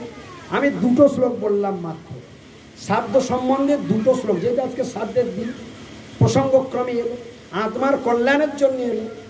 আবার সেই পিতার চরম অমঙ্গল হবে, এই মন দিয়ে শোনো, কথা বলবে নাকি? সেই পিতার চরম অমঙ্গল হবে। কালকে তো ত্রয়োদশা নাকি, কতগুলো বলি হবে? কম করে বাবা মুখ থেকে বলো, লজ্জা করো না বাবা, সত্যি কথা বলো, কতগুলো বলি হবে? হ্যাঁ, কত লোকের নিমন্ত্রণ আছে? গ্রাম শুদ্ধ, ব্যাস। তাহলে গ্রাম শুদ্ধ লোকের জন্য কতগুলো প্রাণী হত্যা করা হবে? প্রচুর পরিমাণে প্রাণী হত্যা করা হবে, হবে কিনা? আচ্ছা, জীব হত্যা পাপ না পুণ্য? আপনারা বলবেন, আমি বলবো না। জীব হত্যা করা পাপ না পুণ্য? আচ্ছা, কার উদ্দেশ্যে হত্যা করা হচ্ছে? কাকে উদ্দেশ্য করে হত্যা করা হচ্ছে? প্রফুল্লর উদ্দেশ্যে। আজকের আমি ভাগবত কথা বলে তার আত্মার যা মঙ্গল করব, কালকের তার ব্যবস্থা হয়ে যাবে। তার আত্মার জন্য যত প্রাণী বলি হবে, যে মারবে, যে ধরে আনবে, যে কাটবে, যে রান্না করবে, যে পরিবেশন করবে, যে খাবে, যে খাওয়াবে, এ সব কটা পাপের ভাগিদার হবে, কেউ রেহাই পাবে না। ওই প্রফুল্লর সঙ্গে এরা সবাই চালান হবে, কেউ রক্ষা করতে পারবে না, কোনো বাপ বাঁচাতে পারবে না, বলে দিয়ে গেলাম। আমি যা যা শ্লোক বলছি সবগুলো কারুর দেখার ইচ্ছা থাকলে আমার কাছ থেকে শ্লোক নাম্বারগুলো জেনে নিয়ে দেখে নিও যে প্রভু বানানো কথা বলে কি আর প্রভু সত্য কথা বলে কি। এই সত্যবাণী প্রচার করতে পারবে না। অনেকের বুকের পাটা নেই, এরকম করে বলবে, যদি কেউ খারাপ ভাবে, যদি কেউ আর না ডাকে, এই ভয়ে বলবে না। আমি সে পার্টি নয়, সত্য কথা বলে দিয়ে যাব। আজ তুমি বিশ্বাস করো বা 10 জনম পরে বিশ্বাস করো বা 10,000 জনম পরে বিশ্বাস করো, এই কথাটাই তোমাকেই মানতে হবে। কারণ সত্য এরকম নয়, আজকে সত্য আচর গলা টিপে মেরে দেবো আর 2 বছর পরে ওটা মিথ্যা হয়ে যাবে, এটা না। সত্য তো সত্যই। শাস্ত্রের বাণী কেউ কখনো লোপাট করতে পারবে? তাহলে পিতার শ্রাদ্ধে কি দিয়ে পিণ্ডদান করতে হয় বলুন? মহাপ্রসাদ দিয়ে। তাহলে পিতার শ্রাদ্ধ, পিতা মাতার শ্রাদ্ধ হলে সকলেই আজকে জেনে রাখুন, শিখে রাখুন, পিতা মাতার শ্রাদ্ধ হলে কি দিয়ে পিণ্ডদান করবে? মহাপ্রসাদ দিয়ে। তাই বৈষ্ণবদের কোনো শ্রাদ্ধে প্রসাদ ছাড়া পিণ্ডদান করা হয় না। এই জন্য জগতে যত মানুষ আছে সকলের শ্রাদ্ধে প্রসাদ আনতে হবে। তা প্রসাদ পেতে গেলে, প্রসাদ আনতে গেলে কাদেরকে আগে আহ্বান করতে হবে? বৈষ্ণবদের আনতে হবে। আর বৈষ্ণব যদি না আসে প্রসাদও হবে না। আর প্রসাদ যদি না হয় ওই পিণ্ডদান হবে। আর ওই পিণ্ডদান হলে কি হবে? গ্যারেজ হয়ে যাবে, গৌর প্রেমানন্দে হই হই। বলো দেখি, আজকের এই কথা যদি মানুষ জনে জনে জগতে প্রচার করত, যদি মানুষ এই কথাগুলো মানুষ যদি জানতে পারতো, তাদের জীবনটা নাতি ধন্য হবে। কিন্তু হবে না, হতে দেবে না। সমাজ বড় ভয়ঙ্কর। আজকে এই যে কথাগুলো প্রচার হচ্ছে, এ বলতার চাকে ঢিল পড়বে, দেখবেন। বলতার চাকে ঢিল মানে, বলতার চাকে ঢিল মারলে কি হয়? হ্যাঁ, কটা বলতার রাগ হবে? ও ছুটে কি করতে আসবে? ছুটে কামড়াতে আসবে। তো এই যে সত্য কথাগুলো, আজকের জগতের মানুষ সত্য কথা নিতে পারে না, সত্য কথাগুলো মেনে নিতে পারে না, জীবনে তো শোনে নাই। আজকের এই প্রথম শুনলো, আজকের এই প্রথম শুনলো, প্রমাণ সমেত বললাম। কিন্তু যাদের কথা আপনারা শুনছেন তারা কিন্তু প্রমাণ দিয়ে দেখাতে পারবে না যে একাদশীর দিনে শ্রাদ্ধের বিধান আছে। তারা যদি দেখাতে পারে তাহলে আমি ধর্ম ছেড়ে দেবো যে একাদশীর দিনে শ্রাদ্ধের বিধান কোথায় লেখা। আর আমি দেখিয়ে দেবো একাদশীর দিনে শ্রাদ্ধ করা সম্পূর্ণরূপে নিষেধ আছে। একাদশী শ্রাদ্ধে পিতৃশ্রাদ্ধ মহাপ্রসাদ দিয়ে পিতৃশ্রাদ্ধের পিণ্ডদান করতে হয়, শাস্ত্রে লেখা আছে। কিন্তু সমাজ কেন করে না? জানে না বলে তাই করে না। কি বোঝা গেল কথাটি? হরে কৃষ্ণ। তাহলে ভাগবত স্বয়ং কৃষ্ণ আর কৃষ্ণই স্বয়ং ভাগবত। তাই আজকের ভাগবত কথা বলে সেই ভাগবত কথা শুনে সেই ফলটা আমরা প্রফুল্ল মণ্ডলের আত্মার কল্যাণার্থে দিয়ে দিলাম, তার আত্মার কল্যাণ। কিন্তু হায়রে পড়া কপাল, এই জন্য কোনোদিন জীবহত্যা কারোর উদ্দেশ্যে কোনোদিন জীবহত্যা করো না। শুনে রাখো, সমাজে এই দিন এই ভুল মানুষের যেদিন ভাঙবে সেদিন গ্রামকে গ্রাম মানুষ মঙ্গলের আধারে আসবে। এ গ্রাম দাউ দাউ করে জ্বলবে, কেউ শান্তিতে থাকবে না। দিনে দিনে হাহাকার উঠবে। কখনো করোনা আসবে, কখনো আমফান আসবে, কখনো ফণি আসবে, কখনো যুদ্ধ বিগ্রহ আসবে। এইভাবে সমাজের মানুষ সব সময় দেখবে, কখনো বন্যা আসবে, কখনো খরা আসবে, উৎপাত চলতেই থাকবে। সব সময় মানুষ সব সময় টেনশনে ভোগ করবে। হায় হায়, এই বোধহয় কি হয়ে গেল, এই বোধহয় কি হয়ে গেল। এইসব ভগবানের মার, দুনিয়ার বাপ, কেউ বাঁচাতে পারবে না। এই জন্য যদি ভগবত ভক্তি যদি না শিখতে পারো, যদি না জানতে পারো, ভগবানের সুখের জন্য যদি কিছু না করতে পারো। দেখুন, আমরা বাড়িতে বিবাহ দিচ্ছি, বিবাহ হলেই কিছু না কিছু প্রাণীর হত্যা হবে, শ্রাদ্ধ হবে, কিছু না কিছু প্রাণ বলি হবে। আরে ভাই, তুমি লিখছো খলাও করে কার্ডে লিখছো শুভ বিবাহ, কি লিখছো? কি লিখছো তুমি? শুভ বিবাহ। আরে ভাই, তুমি শুভ বিবাহ লিখছো, শুভ অন্নপ্রাশন লিখছো, তুমি শুভ জন্মদিন লিখছো, হ্যাপি বার্থডে টু ইউ। হ্যাঁ, কিসের বার্থডে, কিসের মঙ্গল? যে অনুষ্ঠানে, যে যজ্ঞে জীব হত্যা হয় সে অনুষ্ঠান আর কোনোদিন মাঙ্গলিক থাকে না। ওটা হচ্ছে অশুভ অনুষ্ঠান, ওটা হলো অশুভ অনুষ্ঠান। ওই শুভ সব নষ্ট হয়ে গেল। তাই যে কোনো বাড়িতে যজ্ঞ হয় সেই যজ্ঞগুলো সব কি শুভ যজ্ঞ।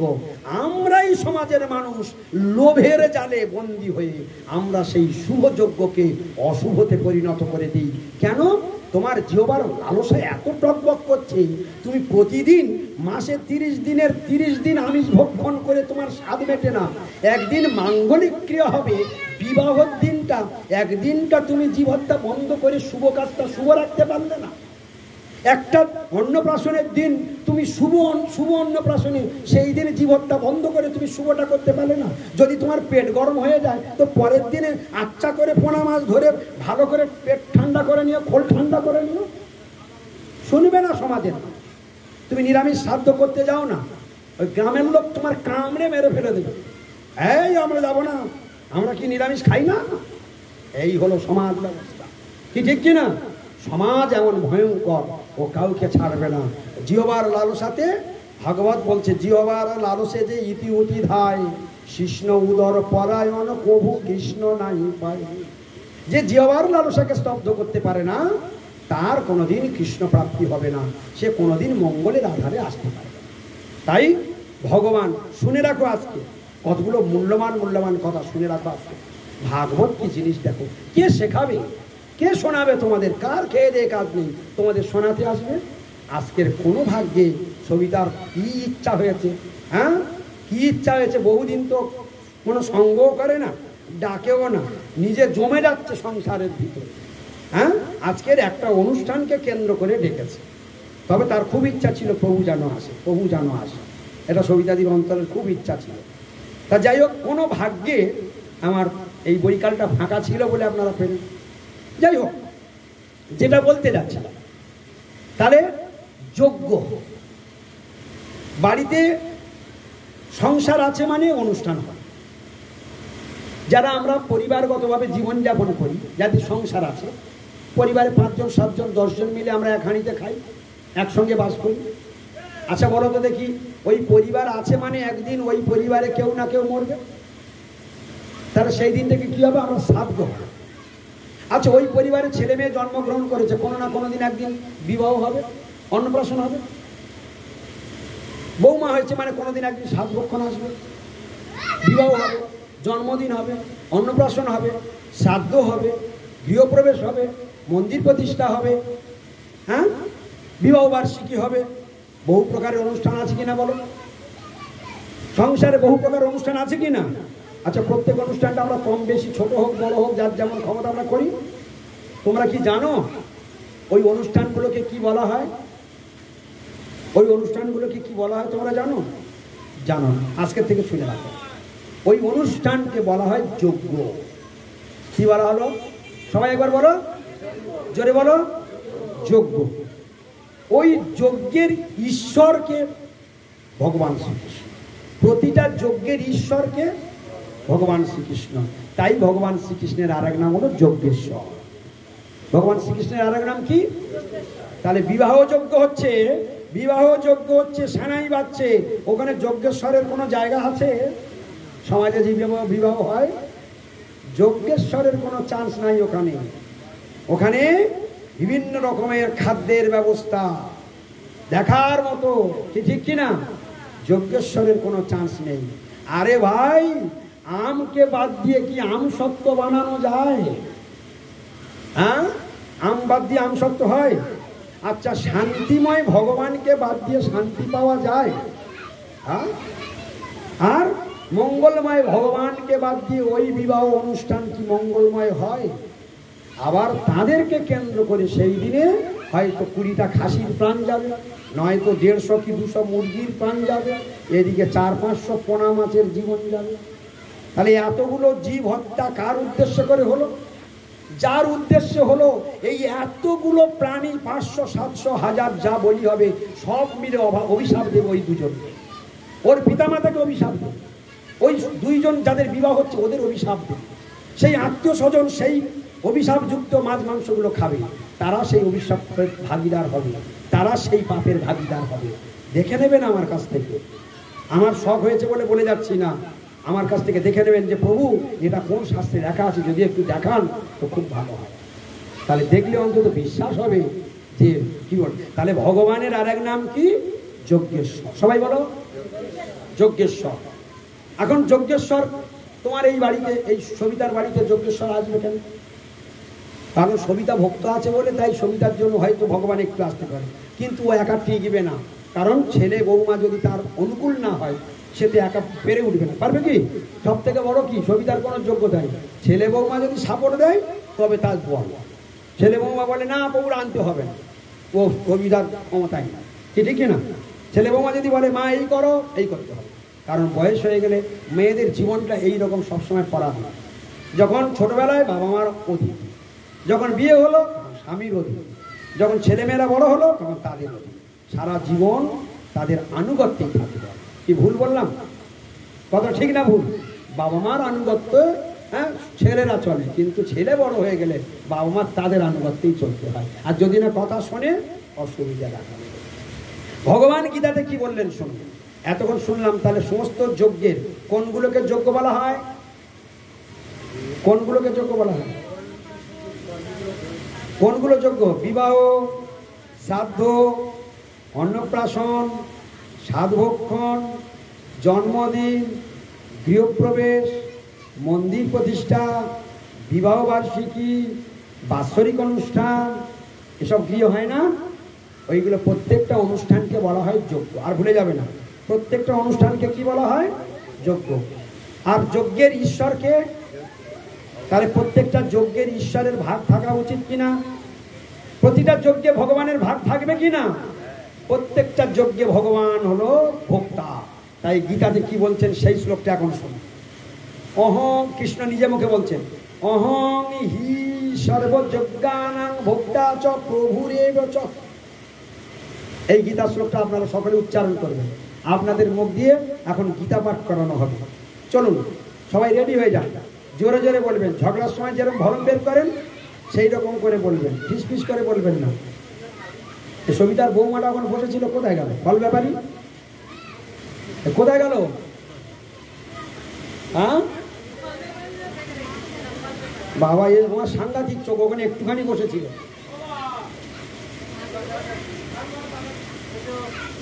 এই তুমি কোথায় গেলে? বসো, বসো। না, যে সাংঘাতিক চোখ। হরে কৃষ্ণ। এখন ভগবান হলো সমস্ত যজ্ঞের ভোক্তা। মন দিয়ে শুনবে, কৃষ্ণ নিজের মুখে কি বলছেন? আমার দিকে তাকান, আমার দিকে তাকান। অহং, সবাই বলো। আমি বললাম ঝগড়ার ভরমে বলবে? তোমরা ঝগড়া করতে পারো না? কোমরে কাপড় মেরে তেড়ে তেড়ে যান, ঝগড়া করতে পারো না? আচ্ছা জোরে কথা বলো তো, স্বামীর ওপর বলো না? বাবা, এত ভালো মেয়ে আমি দেখতে পাই না। বলো, অহং হি সর্ব যজ্ঞানাং ভোক্তা চ প্রভু এব চ। আবার বলো, এই গীতা পাঠ করতে করতে পালায়। অহং, যেখানে যাচ্ছ বলতে বলতে যাও। অহং হি সর্ব যজ্ঞানাং ভোক্তা চ প্রভু এব চ। কি বলেছো তোমরা? বুঝতে পেরেছো? বুঝতে পেরেছো? বুঝতে পারবে না। বুঝতে পেরেছো? মানে বুঝতে পারবে। আচ্ছা বলো, তোমরা তো দুবার বলেছো, তোমাদের ভালো লেগেছে? বলতে ভালো লাগলো? বুঝতে পারোনি বলেই ভালো লাগলো, তার এর থেকে শুধু বুঝে নাও যে ভগবানের কথায় কি টেস্ট আছে। এখন বুঝতে পারোনি, শুধু বলেছো, এটাই ভালো লাগলো, আর মানেটা যদি বুঝতে পারি। এই হলো সাধু সঙ্গে। ভগবান কৃষ্ণ নিজের মুখে কি বলে দিলেন দেখুন। আমি তো শুধু কথাই বলেছি, এবার শ্লোক দিয়ে প্রমাণটা দিতে হবে, না তো কলিযুগের মানুষ টেরা। এদের সদ্বুদ্ধির থেকে বদবুদ্ধি বেশি, পজিটিভ থেকে নেগেটিভ বেশি।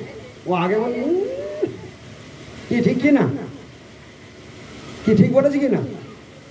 প্রভু সব জানি, আমরা কিচ্ছু জানি না।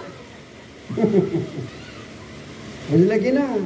হ্যাঁ, এই যে গীতা শ্লোক উচ্চারণের মানেটা শুনুন, কৃষ্ণ কি বললেন। গীতার বাণী বলছি, আমি কেন বলতে জানি? আমাকে তো আমার কথা বলবার জন্য লোক ডাকেনি।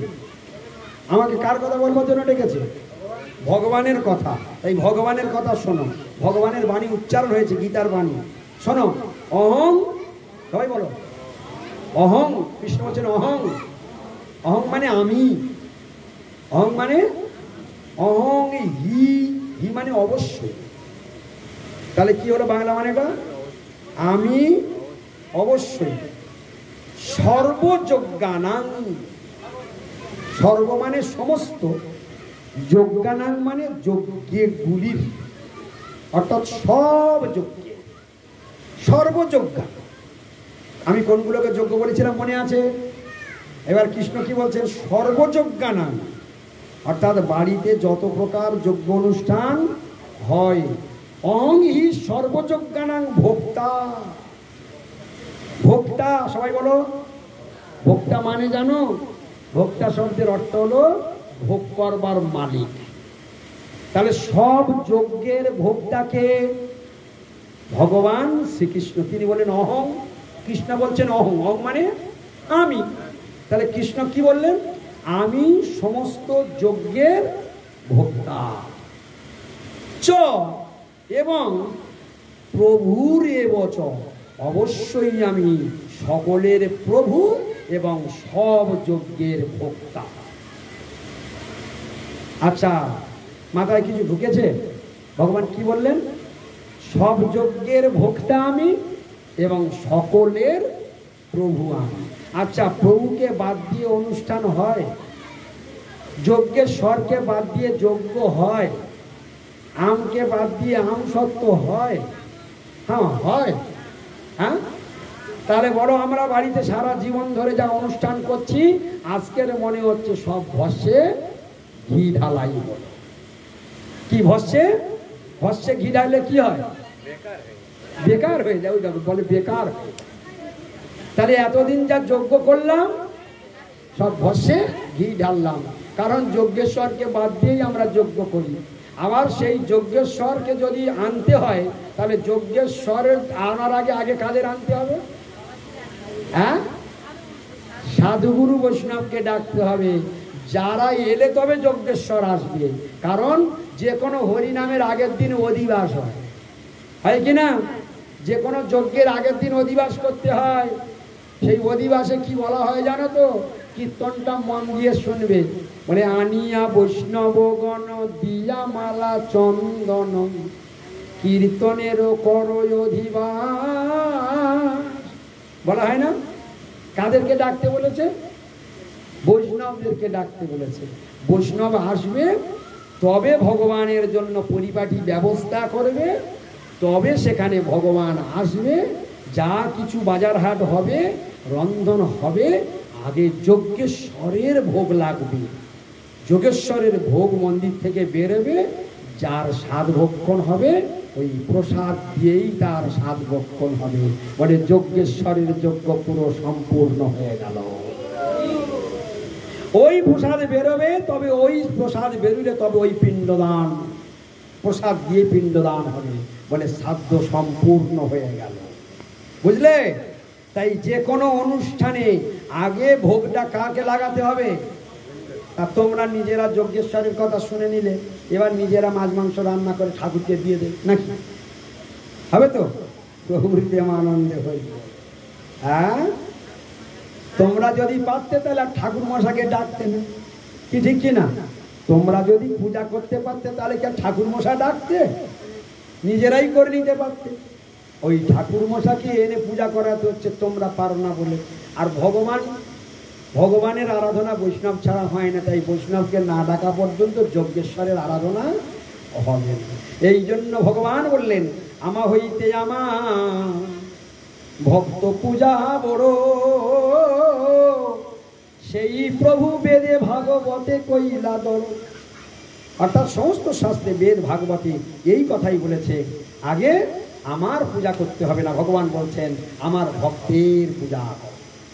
আর ভক্তের পূজা করলে ভক্ত কি করবে? তুমি যখনই ভক্তকে প্রণাম করবে সঙ্গে সঙ্গে কৃষ্ণ পদে মা আমার প্রণাম করতে, ভগবানকে প্রণাম করো মা, ভগবানকে। কিছু সাধুকে খেতে দিলে আগে ভগবানকে দাও, আগে ভগবানকে দাও। দেখছো তো, ভগবান ঠেলে দিচ্ছে ভক্তের দিকে, আর ভক্ত সবসময় ঠেলে দিচ্ছে ভগবানের দিকে। এ লড়াই চিরকাল চলে আসছে, এ লড়াই কোনোদিন বন্ধ হয় না। ভগবান ভালো মতো জানে আমার ভক্ত যেখানে যায় না আমি সেখানে যেতেও পারি না, ইচ্ছা থাকলেও আমি যেতে পারি না। তাহলে যেখানে ভক্ত সেখানে ভগবান, যেখানে ভক্ত নাই সেখানে ভগবানের কোনো অধিষ্ঠান নাই। যেখানে ভগবান অধিষ্ঠান সেখানে সর্বমঙ্গল, যেখানে ভগবান বিরাজমান সেখানেই সর্বতীর্থ, যেখানে হরিকথা সেখানে সর্বতীর্থ, যেখানে জীবহত্যা সেখানে সর্ব অমঙ্গল, সর্বপাপ এসে সেখানে বাসা বাঁধে। তা আমার সমাজের মানুষ সব ভুল পথে চলে যাচ্ছে। কেউ আমাদেরকে রক্ষা করে, কেউ সৎ পথ দেখায়। আরে ভাই, 100 জনের মধ্যে যদি 99 জন অসৎ পাপী হয়, আর গ্রামে যদি একজন সাধু থাকে, তাহলে সে ভোটে তো হালকা। তার কথা কে শুনবে ভাই? তার কথা কে শুনবে? তাকে পাত্তা দেবে না, তার কথা শুনবে না। কিন্তু ওই একজনেই হচ্ছে ভাই। দেখো, আকাশে কিন্তু কোটি কোটি তারা থাকে, কিন্তু চাঁদ কটা থাকে? হ্যাঁ, চাণক্য পণ্ডিত বলছেন 21 চন্দ্র তমহন্তি নচতারা গণৈরপি। কোটি কোটি তারা মিলে আকাশের অন্ধকার এক কণাও দূর করতে পারে না, কিন্তু 21 চন্দ্র তমহন্তি, একটাই চাঁদ জগতের সব অন্ধকার দূর করে দেয়। তাই গ্রামে যদি একটা সাধুর জন্ম হয়, একটা প্রসাদবোধী সাধু যদি থাকে, তো সে সারা গ্রামকে পবিত্র করে দিতে পারে। কিন্তু কেউ তার উপদেশ শুনলে, তবে তার উপদেশ শুনলে, তার কথা মানলে, তার কথা জানলে জীবন ধন্য হয়ে যাবে। এ চোরাডাঙ্গার গ্রাম তো ধন্য হয়ে গেল আমাদের শিশুবালা চৌধুরী বউর জন্য। কারণ প্রতি বছরে তারা পারুক আর না পারুক, বছরে একবার বৈষ্ণবদেরকে ডেকে এনে নামের হাট বসিয়ে দেয়। হ্যাঁ, নামের হাট বসায়, কত ভক্তের প্রসাদ দেয়, গ্রামবাসীদেরকে প্রসাদ দেয়, সবাই প্রসাদ পায়। আপনাদের বাড়িতে খাওয়া দাওয়া আছে, ভাত ডাল তরকারি আছে, কিন্তু আপনাদের বাড়িতে প্রসাদ নাই। কি বললাম নাকি? খাওয়া দাওয়া সকলের আছে, কিন্তু প্রসাদ কারোর বাড়িতে নাই। এই আনন্দপ্রভুর বাড়িতে আছে, ওই শিশুবালার বাড়িতে প্রসাদ আছে, কি ঠিক কিনা? যে কজন বৈষ্ণব আছে তাদের বাড়িতেই কেবলমাত্র প্রসাদ আছে, কিন্তু আপনার বাড়িতে প্রসাদ নাই। এই জন্য প্রসাদের জন্য বছরে একবার করে, তো ওই জন্য এই প্রসাদ যখন একবার শুনবেন যে শিশুবালা চৌধুরী বাড়ি নামত্ব হচ্ছে, তখন কি করবেন? ওনারা যদি আপনার কাছে না আসে, আপনি যদি কানে শোনেন, তাড়াতাড়ি করে ছুটে গিয়ে নিজে গিয়ে চাল ডাল আলু কলা মূলো তেল টাকা পয়সা যেমন পারবেন ছুটে গিয়ে তার বাড়িতে পৌঁছে দিয়ে আসতে হবে। বলে কেন? বলে ওদের উদ্ধার করবার জন্য নয়, আমার এবং আমার সবংশে উদ্ধার করবার জন্য এটা করব। ভালো করে শুনে রাখুন, এসব কথা কেউ বলে দেবে না, বড় গুপ্ত কথা বলছি। ওরা এসে আপনার কাছে হাত পাতবে না। তুই পাগলি, তুই বস না এখানে, তুই খালি নিজে শুনিস না আর বাপকে খালি জানিয়া গৌর প্রেমানন্দে হরি হরি বল। হ্যাঁ,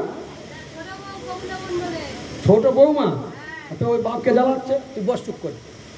ও থাক, 10 মিনিট পরে যান, বস। হরে কৃষ্ণ। আর তোর জ্বালাতন করছে, আমি বান্ধা করবো, তোর দিয়ে দিচ্ছি, আমার পাঠ শেষ ছেড়ে দিয়ে পারে কেন? প্রথমে তো আমি জোর করে ধরে ধরে বসিয়েছি তোমাকে। দেখো, ভগবানের কথায় জাদু আছে, ভগবানের কথায় টেস্ট আছে, শুনলে না আর জীবনে কোনোদিন ছাড়তে পারবে না। ও যেখানেই যাই সেখানেই ভগবানের কথা শোনবার জন্য, প্রভু আর একটু, প্রভু আর একটু। কেউ বলে না প্রভু আমাদের শুনে পিপাসা মিটে গেছে, এবার বন্ধ করে দিই। আজ পর্যন্ত আমার লাইফে কোনোদিন শুনিনি, সবাই বলে আরেকটু হোক, আরেকটু হোক। তাহলে এটাই হলো ভগবানের কথার বৈশিষ্ট্য। ভগবানের কথা শুনে কোনোদিন তৃপ্তি লাভ হয় না, ও পিপাসা আরও বেড়ে যায়। ভগবানের কথায় এত জাদু আছে, ভগবানের কথায় এত টেস্ট আছে। শুনুন মন দিয়ে। পুষ্পাস করছো কেন?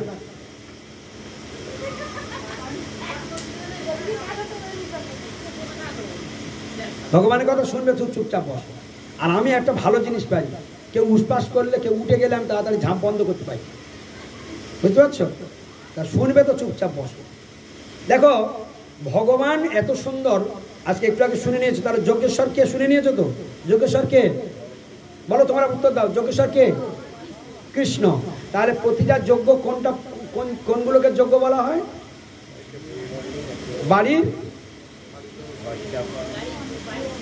বাড়ির সমস্ত অনুষ্ঠানগুলো, এক কথায় বলো, বাড়িতে যত অনুষ্ঠানের আয়োজন হয় সেইগুলোকে বলা হয় যজ্ঞ। আর যজ্ঞের ঈশ্বরকে, তা যজ্ঞের ঈশ্বরকে বাদ দিয়ে তোমরা যজ্ঞ করো, তোমাদের লজ্জা করে না? বলে কেন করে না? বলে আমরা জানি না। বলি হ্যাঁ, শিবকে যজ্ঞেশ্বর বলা যদিও হয়, কোনো সময় তাকে যজ্ঞেশ্বর যদি বলা হয় ভুল হবে না। কেন? যখন আমরা শিব চতুর্দশী ব্রত করি, শিবের মঙ্গল পাবার জন্য, শিবের কাছ থেকে মঙ্গল পাবার জন্য আমরা করি, তো সেই শিব চতুর্দশীর ব্রত যেদিন আমরা করব, সেই দিনের জন্য সেই যজ্ঞের ঈশ্বর তিনি, কিন্তু সর্বযজ্ঞেশ্বর ভগবান শ্রীকৃষ্ণ। কারণ শিবজিও ভগবানের দাস, শিবজিও পঞ্চমুখে রাম নাম গান ত্রিপুরায়, ভগবান শ্রীকৃষ্ণের নাম গুণগান কীর্তন নিরন্তর করেন শিবজি। ব্রহ্মা এই নাম চতুর্মুখে করেন, নারদমুনি বিনা যন্ত্রে দিবারাত্র কৃষ্ণের নাম করেন। হ্যাঁ, এই সমস্ত সবাই কৃষ্ণের নাম করে। তাই কৃষ্ণ একমাত্র পরমেশ্বর, যজ্ঞেশ্বর, সর্বেশ্বরেশ্বর, তিনিই একমাত্র সব কিছুর মূল মালিক। এই জন্য কৃষ্ণ বিনা জগতে না কিছু ছিল, না কিছু আছে, না কিছু থাকবে। অহং সর্বস্ব প্রভব মাত্র সর্বং প্রবর্ততে ইতিমাত্রিয়া ভজন্তে মাং বুধা ভাব সমন্বিতা। ভগবান কৃষ্ণ গীতাতে বললেন, আমি একমাত্র সমস্ত জগতের সৃষ্টির কর্তা, মত্ত সর্বং প্রবর্ততে, আমার থেকে বিশ্ব চলাচল সব কিছু জাত হয়েছে। ইতিমাত্রিয়া ভজন্তে মাং, এ কথাটা যারা জানে তারা আমার ভজনা করে, ভাব সমন্বিতা, প্রীতিপূর্বক আদরের সঙ্গে ভজন করে। অতএব শিবজিও তাঁর সৃষ্টি। আর একটু আপনি যখন শিবের কথা বললেন, ব্রহ্মার অংশের, কৃষ্ণের অংশের অংশ গর্ভদক্ষায়ী। গর্ভদক্ষায়ী বিষ্ণু নাভিকমল থেকে ব্রহ্মার জন্ম, আর ব্রহ্মার নাসিকা থেকে শিবের জন্ম। এবার কে যজ্ঞেশ্বর বলল? শর্ট কথায় উত্তর মানল, কৃষ্ণ ভগবান পূর্ণ। আবার বলে দিচ্ছি, কৃষ্ণ ভগবান পূর্ণ, তার অংশের অংশ গর্ভদক্ষায়ী বিষ্ণু। গর্ভদক্ষায়ী বিষ্ণুর নাভি থেকে একটা পদ্ম দেখেছো? তোমার এরকম নারায়ণ নাভি থেকে পদ্ম দেখো নি? পদ্মে, সেই পদ্মের উপরে যিনি বসে থাকে উনি কে? ব্রহ্মা। তাহলে নারায়ণের নাভি থেকে ব্রহ্মার জন্ম, বুঝতে পারছো? আর সেই ব্রহ্মার নাসিকা থেকে, ব্রহ্মা একটা হেঁচেছিলেন, সেই ব্রহ্মার নাসিকা থেকে শিবের জন্ম। তাহলে বড় যজ্ঞেশ্বরকে, সব যজ্ঞের ঈশ্বর পরমেশ্বর ভগবান, জগতের স্রষ্টা। যদি কোনো সময় কোনো কারণে যদি শিবজিকে যজ্ঞেশ্বর বলি, যদি খুব ভুল হবে না, কারণ শিবজিও কোনো কম যায় না, অনেক সময় হরি আর হর এক আত্মা রূপে থাকে, এই জন্য বলা যায়। কিন্তু ওটা সঠিক উত্তর নয়, ওটা মাঝে মধ্যে কোনো কারণে বলা যেতে পারে, এই জন্য সবসময় তাকে লোকেশ্বর বলা যায়। বোঝা গেল কিছু? হরে কৃষ্ণ। আর কার কি প্রশ্ন থাকে বলুন?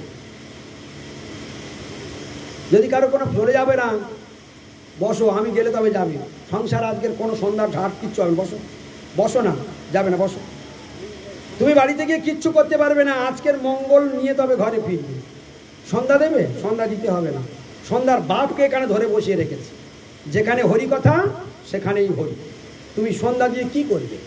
হ্যাঁ, কার মঙ্গল করবে? বুঝতে পারছ? লক্ষ্মী দেবী, লক্ষ্মীর পতির নাম কি? লক্ষ্মীর পতির নাম কি? নারায়ণ। নারায়ণের বাপের বাপ কৃষ্ণ। কার কথা এখানে হচ্ছে? তাহলে মূল গড়াঘাটি ধরে এখানে বসিয়ে রেখে তুমি নক্কি মা নক্কি চঞ্চলা হয়ে যাও, ছুটে যাচ্ছে। চুপচাপ বসে এখানকার।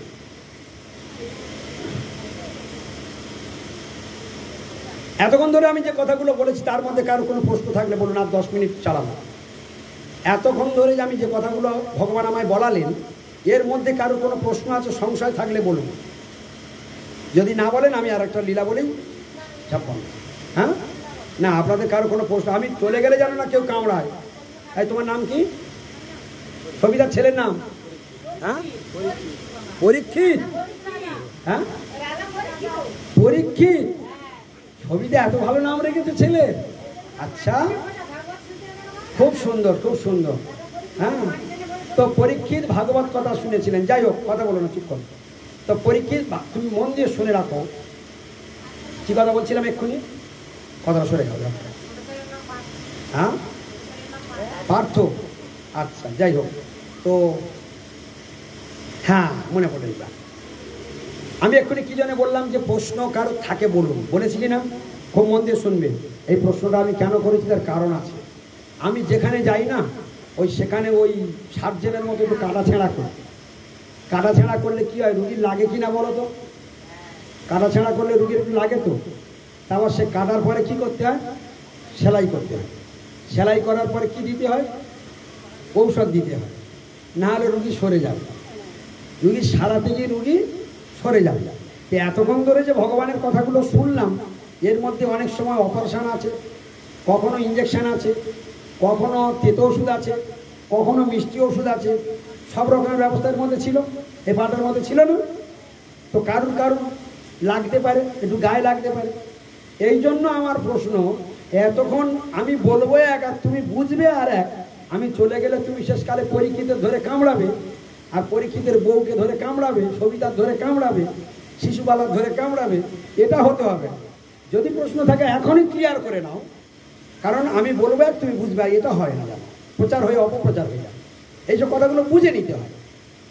এই জন্য ভগবানের কথায় সবসময় কোনোদিন সন্দেহ করতে নাই, কোনোদিন তর্ক করতে নাই। নো থ্যাঙ্কস তর্ক না জোরে। ভগবানের কথা কোনোদিন তর্ক করে বুঝতে পারবে। ভগবান, ভগবান সুন্দর, ভগবান মধুর, ভগবান চিরন্তন সত্য বস্তু। তাঁর কথাগুলো আদর করে শুনতে হয়, আর যা শুনবে পূর্ণ বিশ্বাস করে চলে যেতে হয়। আর যদি দেখো যে সংশয় হচ্ছে, তারে প্রশ্ন করে তার সমাধানটা নিয়ে নিতে হয়।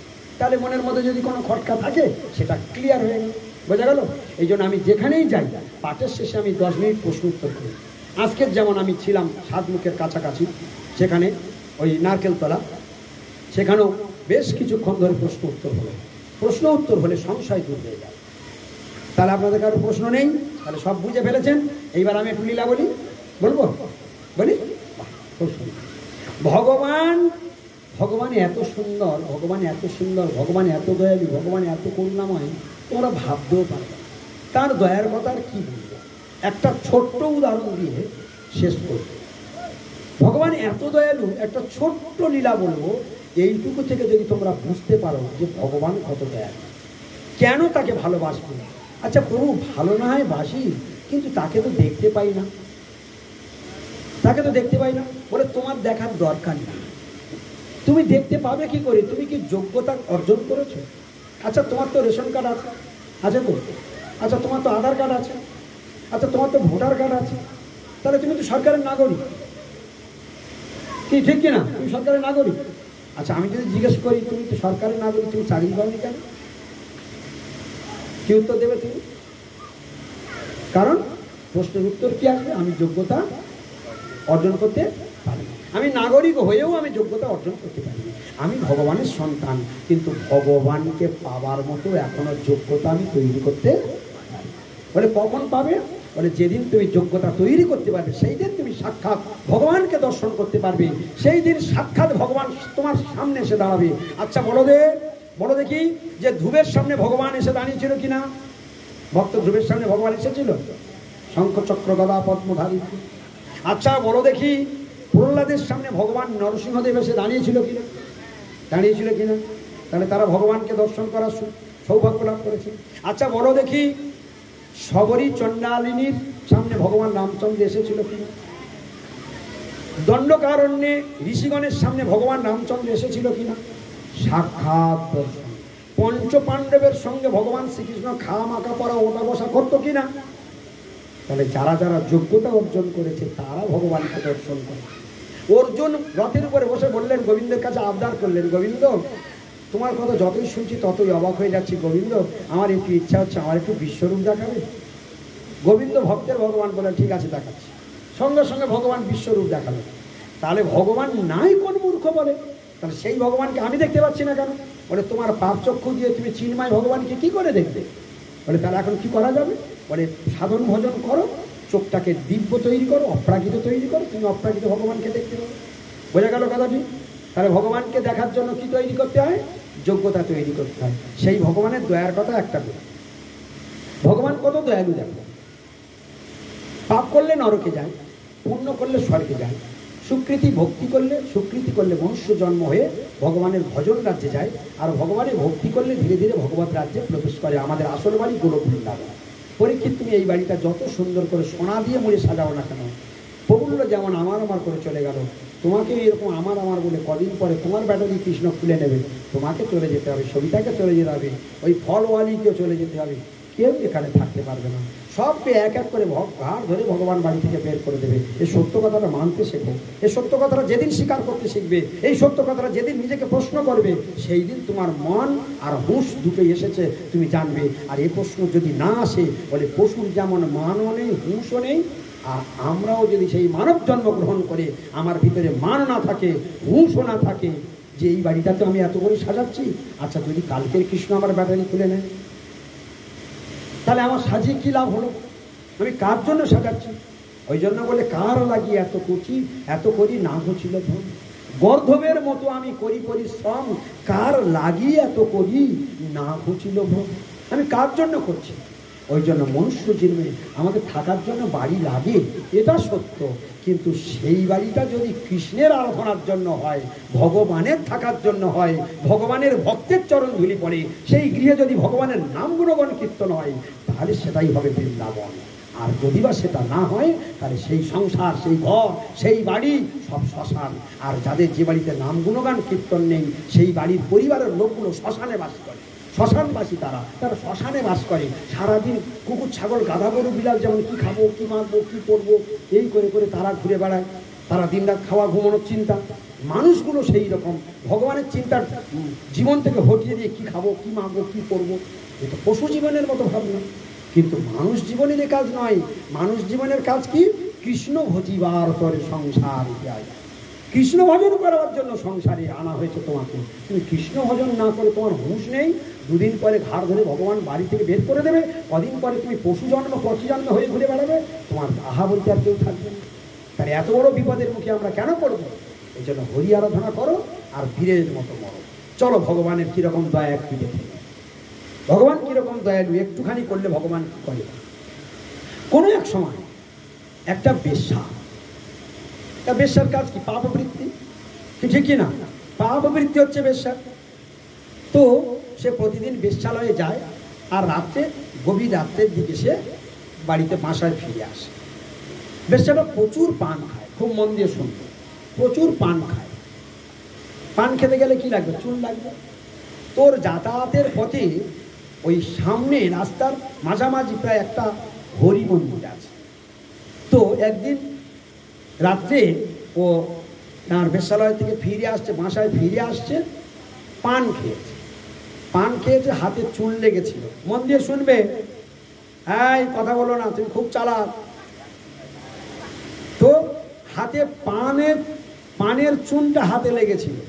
তো হরি মন্দিরের পাশ দিয়ে যাচ্ছিল, সেই হরি মন্দিরের পিলারের গায়ে এরকম চুনটা ঘষে হাতটা পরিষ্কার করে নিয়ে চলে গেছে। তারপর কিছুদিন পরে বেশ্যা যখন মরে গেছে, নরকে যখন বিচার আরম্ভ হয়েছে, যমরাজ বলছে দেখো কি করেছে দেখো। চিত্রগুপ্ত খাতা খুলে বলছে এর পাপ ছাড়া জগতে কিছু নেই, লাইভ ভোর পাপ। তখন যমরাজ বলছে আরে কেউ ভুল করেও কিছু করে, দেখো কিছু করেছে কিনা। তখন চিত্রগুপ্ত খাতা খুলে খুলে শেষের দিকে বলছে হ্যাঁ মহারাজ মহারাজ পেয়েছি। বলে কি হয়েছে? বলে ভগবানের মন্দির রং করেছে। ভগবানের মন্দির রং করেছে? বলে কিরকম?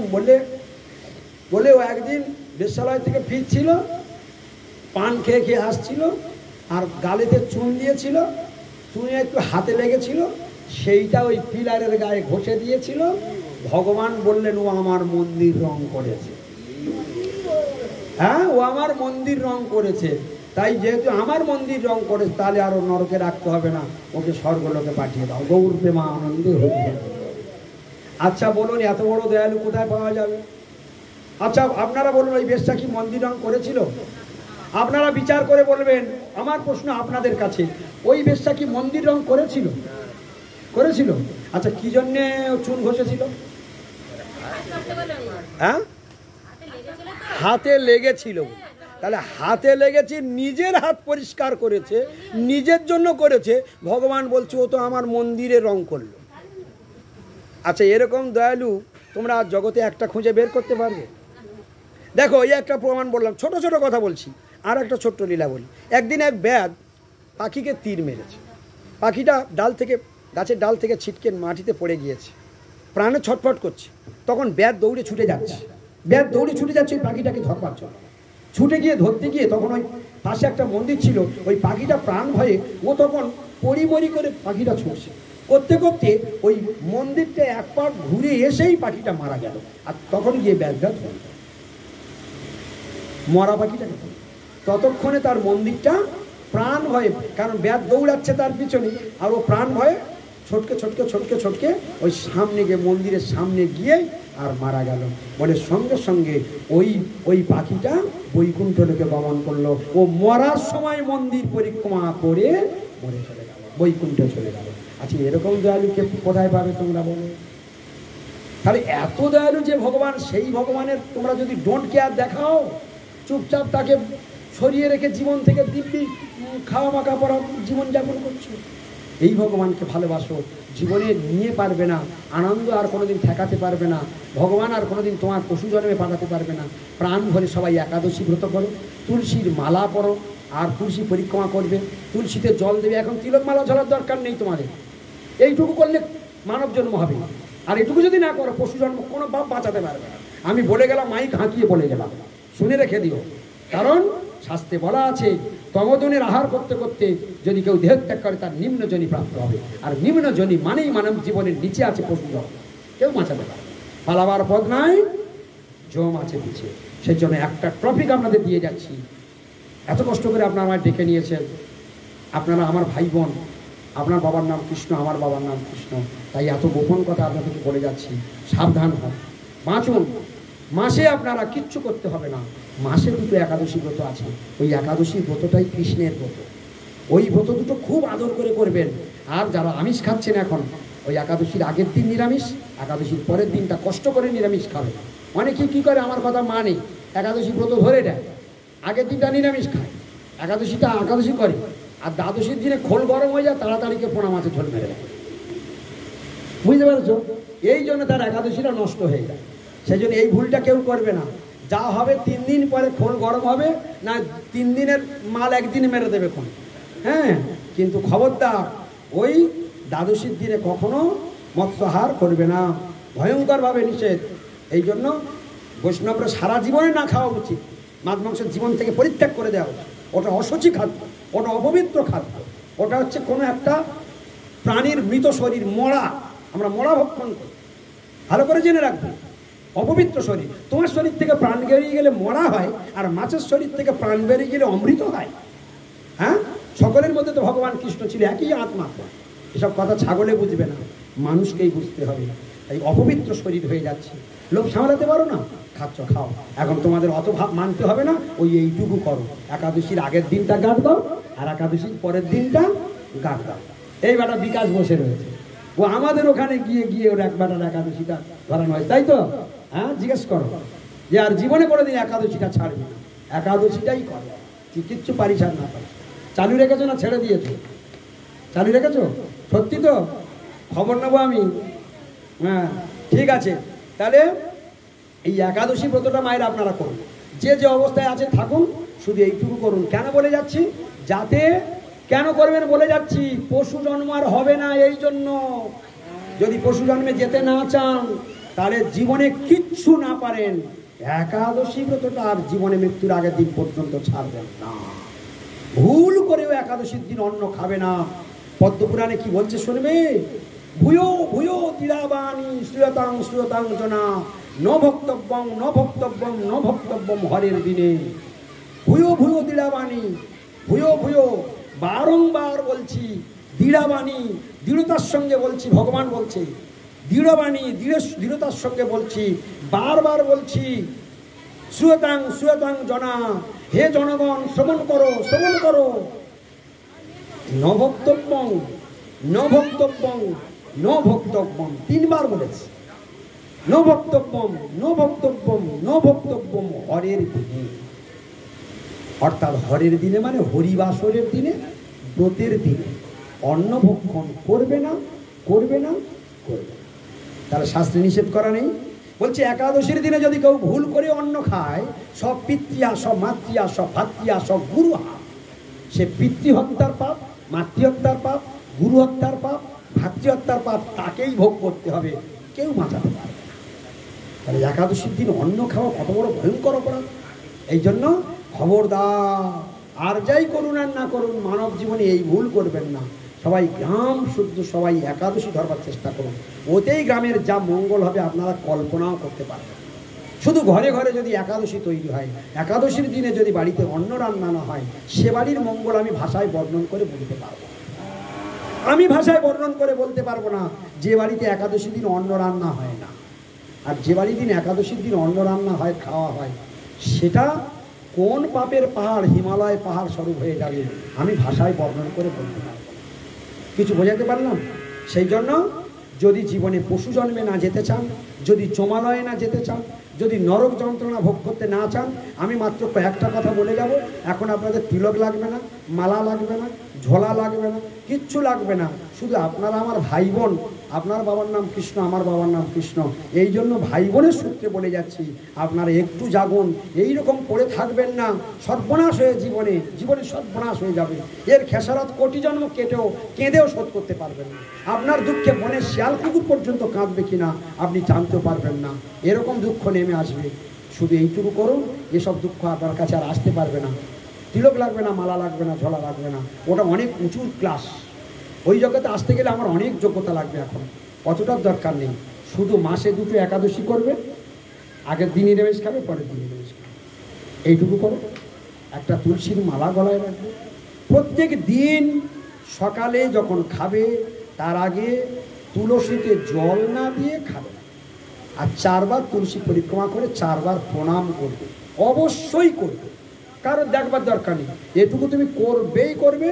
তারপর সকালে যখন খাবে এইটুকু না করে খাবে, তুলসীতে জল দেব, তুলসী 4 বার পরিক্রমা করব, তুলসী মহারানীকে প্রণাম করে বলবো, মা আমি কিছু জানি না, সাধুরা বলে গিয়েছে তোমায় প্রণাম করলে, তোমার পরিক্রমা করলে, তোমায় জল দিলে নাকি ভক্তি লাভ হয়, তা তুমি ভক্তি প্রদায়িনী তুলসী মহারানী, তুমি কৃপা করে আমায় কৃষ্ণ ভক্তি প্রদান করো। এইটুকু প্রণাম করে 4 বার পরিক্রমা করবে, 4 বার প্রণাম করে এই কথাটুকুই বলবে, তোমার আর বেশি কিছু বলতে হবে না।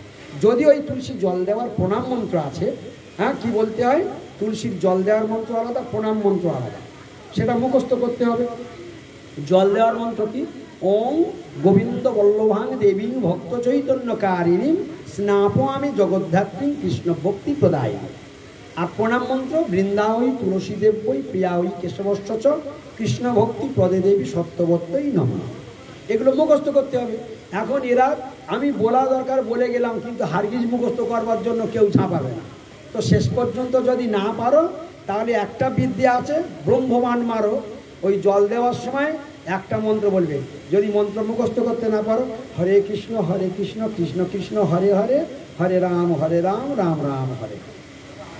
তাহলে ওই মন্ত্রের উপরে সব মন্ত্র মহামন্ত্র, সব মন্ত্রের শেষ কথা হলো মহামন্ত্র। তো ওই মহামন্ত্র বলেই জল দিলেই ওই মন্ত্রের ফল হয়ে যায়। আবার প্রণাম মন্ত্রের সময় ওটা জানো না, তাই হরে কৃষ্ণ মহামন্ত্র বলে প্রণাম করে নাও। এখন আপাতত কাজ হয়ে যাবে, গৌর প্রেমানন্দ হয়ে যাবে। বুঝতে পেরেছ? তাহলে কি যে কাজটুকু চাপানো হয়েছে কি খুব বড় কাজ? সকালে স্নান করে তুলসী জল দিতে হবে। ঠিক বলেছে, সকালে স্নান করে তুলসী জল দিতে হবে। যদি কোনো দিন দেখো যে শরীর অসুবিধা, জ্বর, ঠান্ডা লেগেছে, সর্দি হয়েছে, স্নান করতে পারবো না, তাহলে কি করবে? কাপড় ছেড়ে আর ভগবানকে স্মরণ করে আর জল দেবে। বোঝা গেল? যেদিন শরীর অসমর্থ পক্ষে, শরীর যেদিন পারবে না, শরীর যেদিন টানবে না, হ্যাঁ, এই বিকাশ যাবে না, আমার সঙ্গে দেখা করবে, যে শরীর যেদিন টানবে না সেই দিনে এইটা করবে। বোঝা গেল কিছু? হ্যাঁ, এইগুলো করতে থাকো। তাহলে তিলক লাগলো না এখন, ঠিক কি না? যাক, এই পর্যন্ত হরিকথা বিশ্রাম থাক, অনেক শুনে ফেলেছো। বাঞ্ছা কল্পতরু ভৈষ্ণব কৃপা সিন্ধু ব্যবচ পতিতানাং পাবনেভ্যো বৈষ্ণবেভ্যো।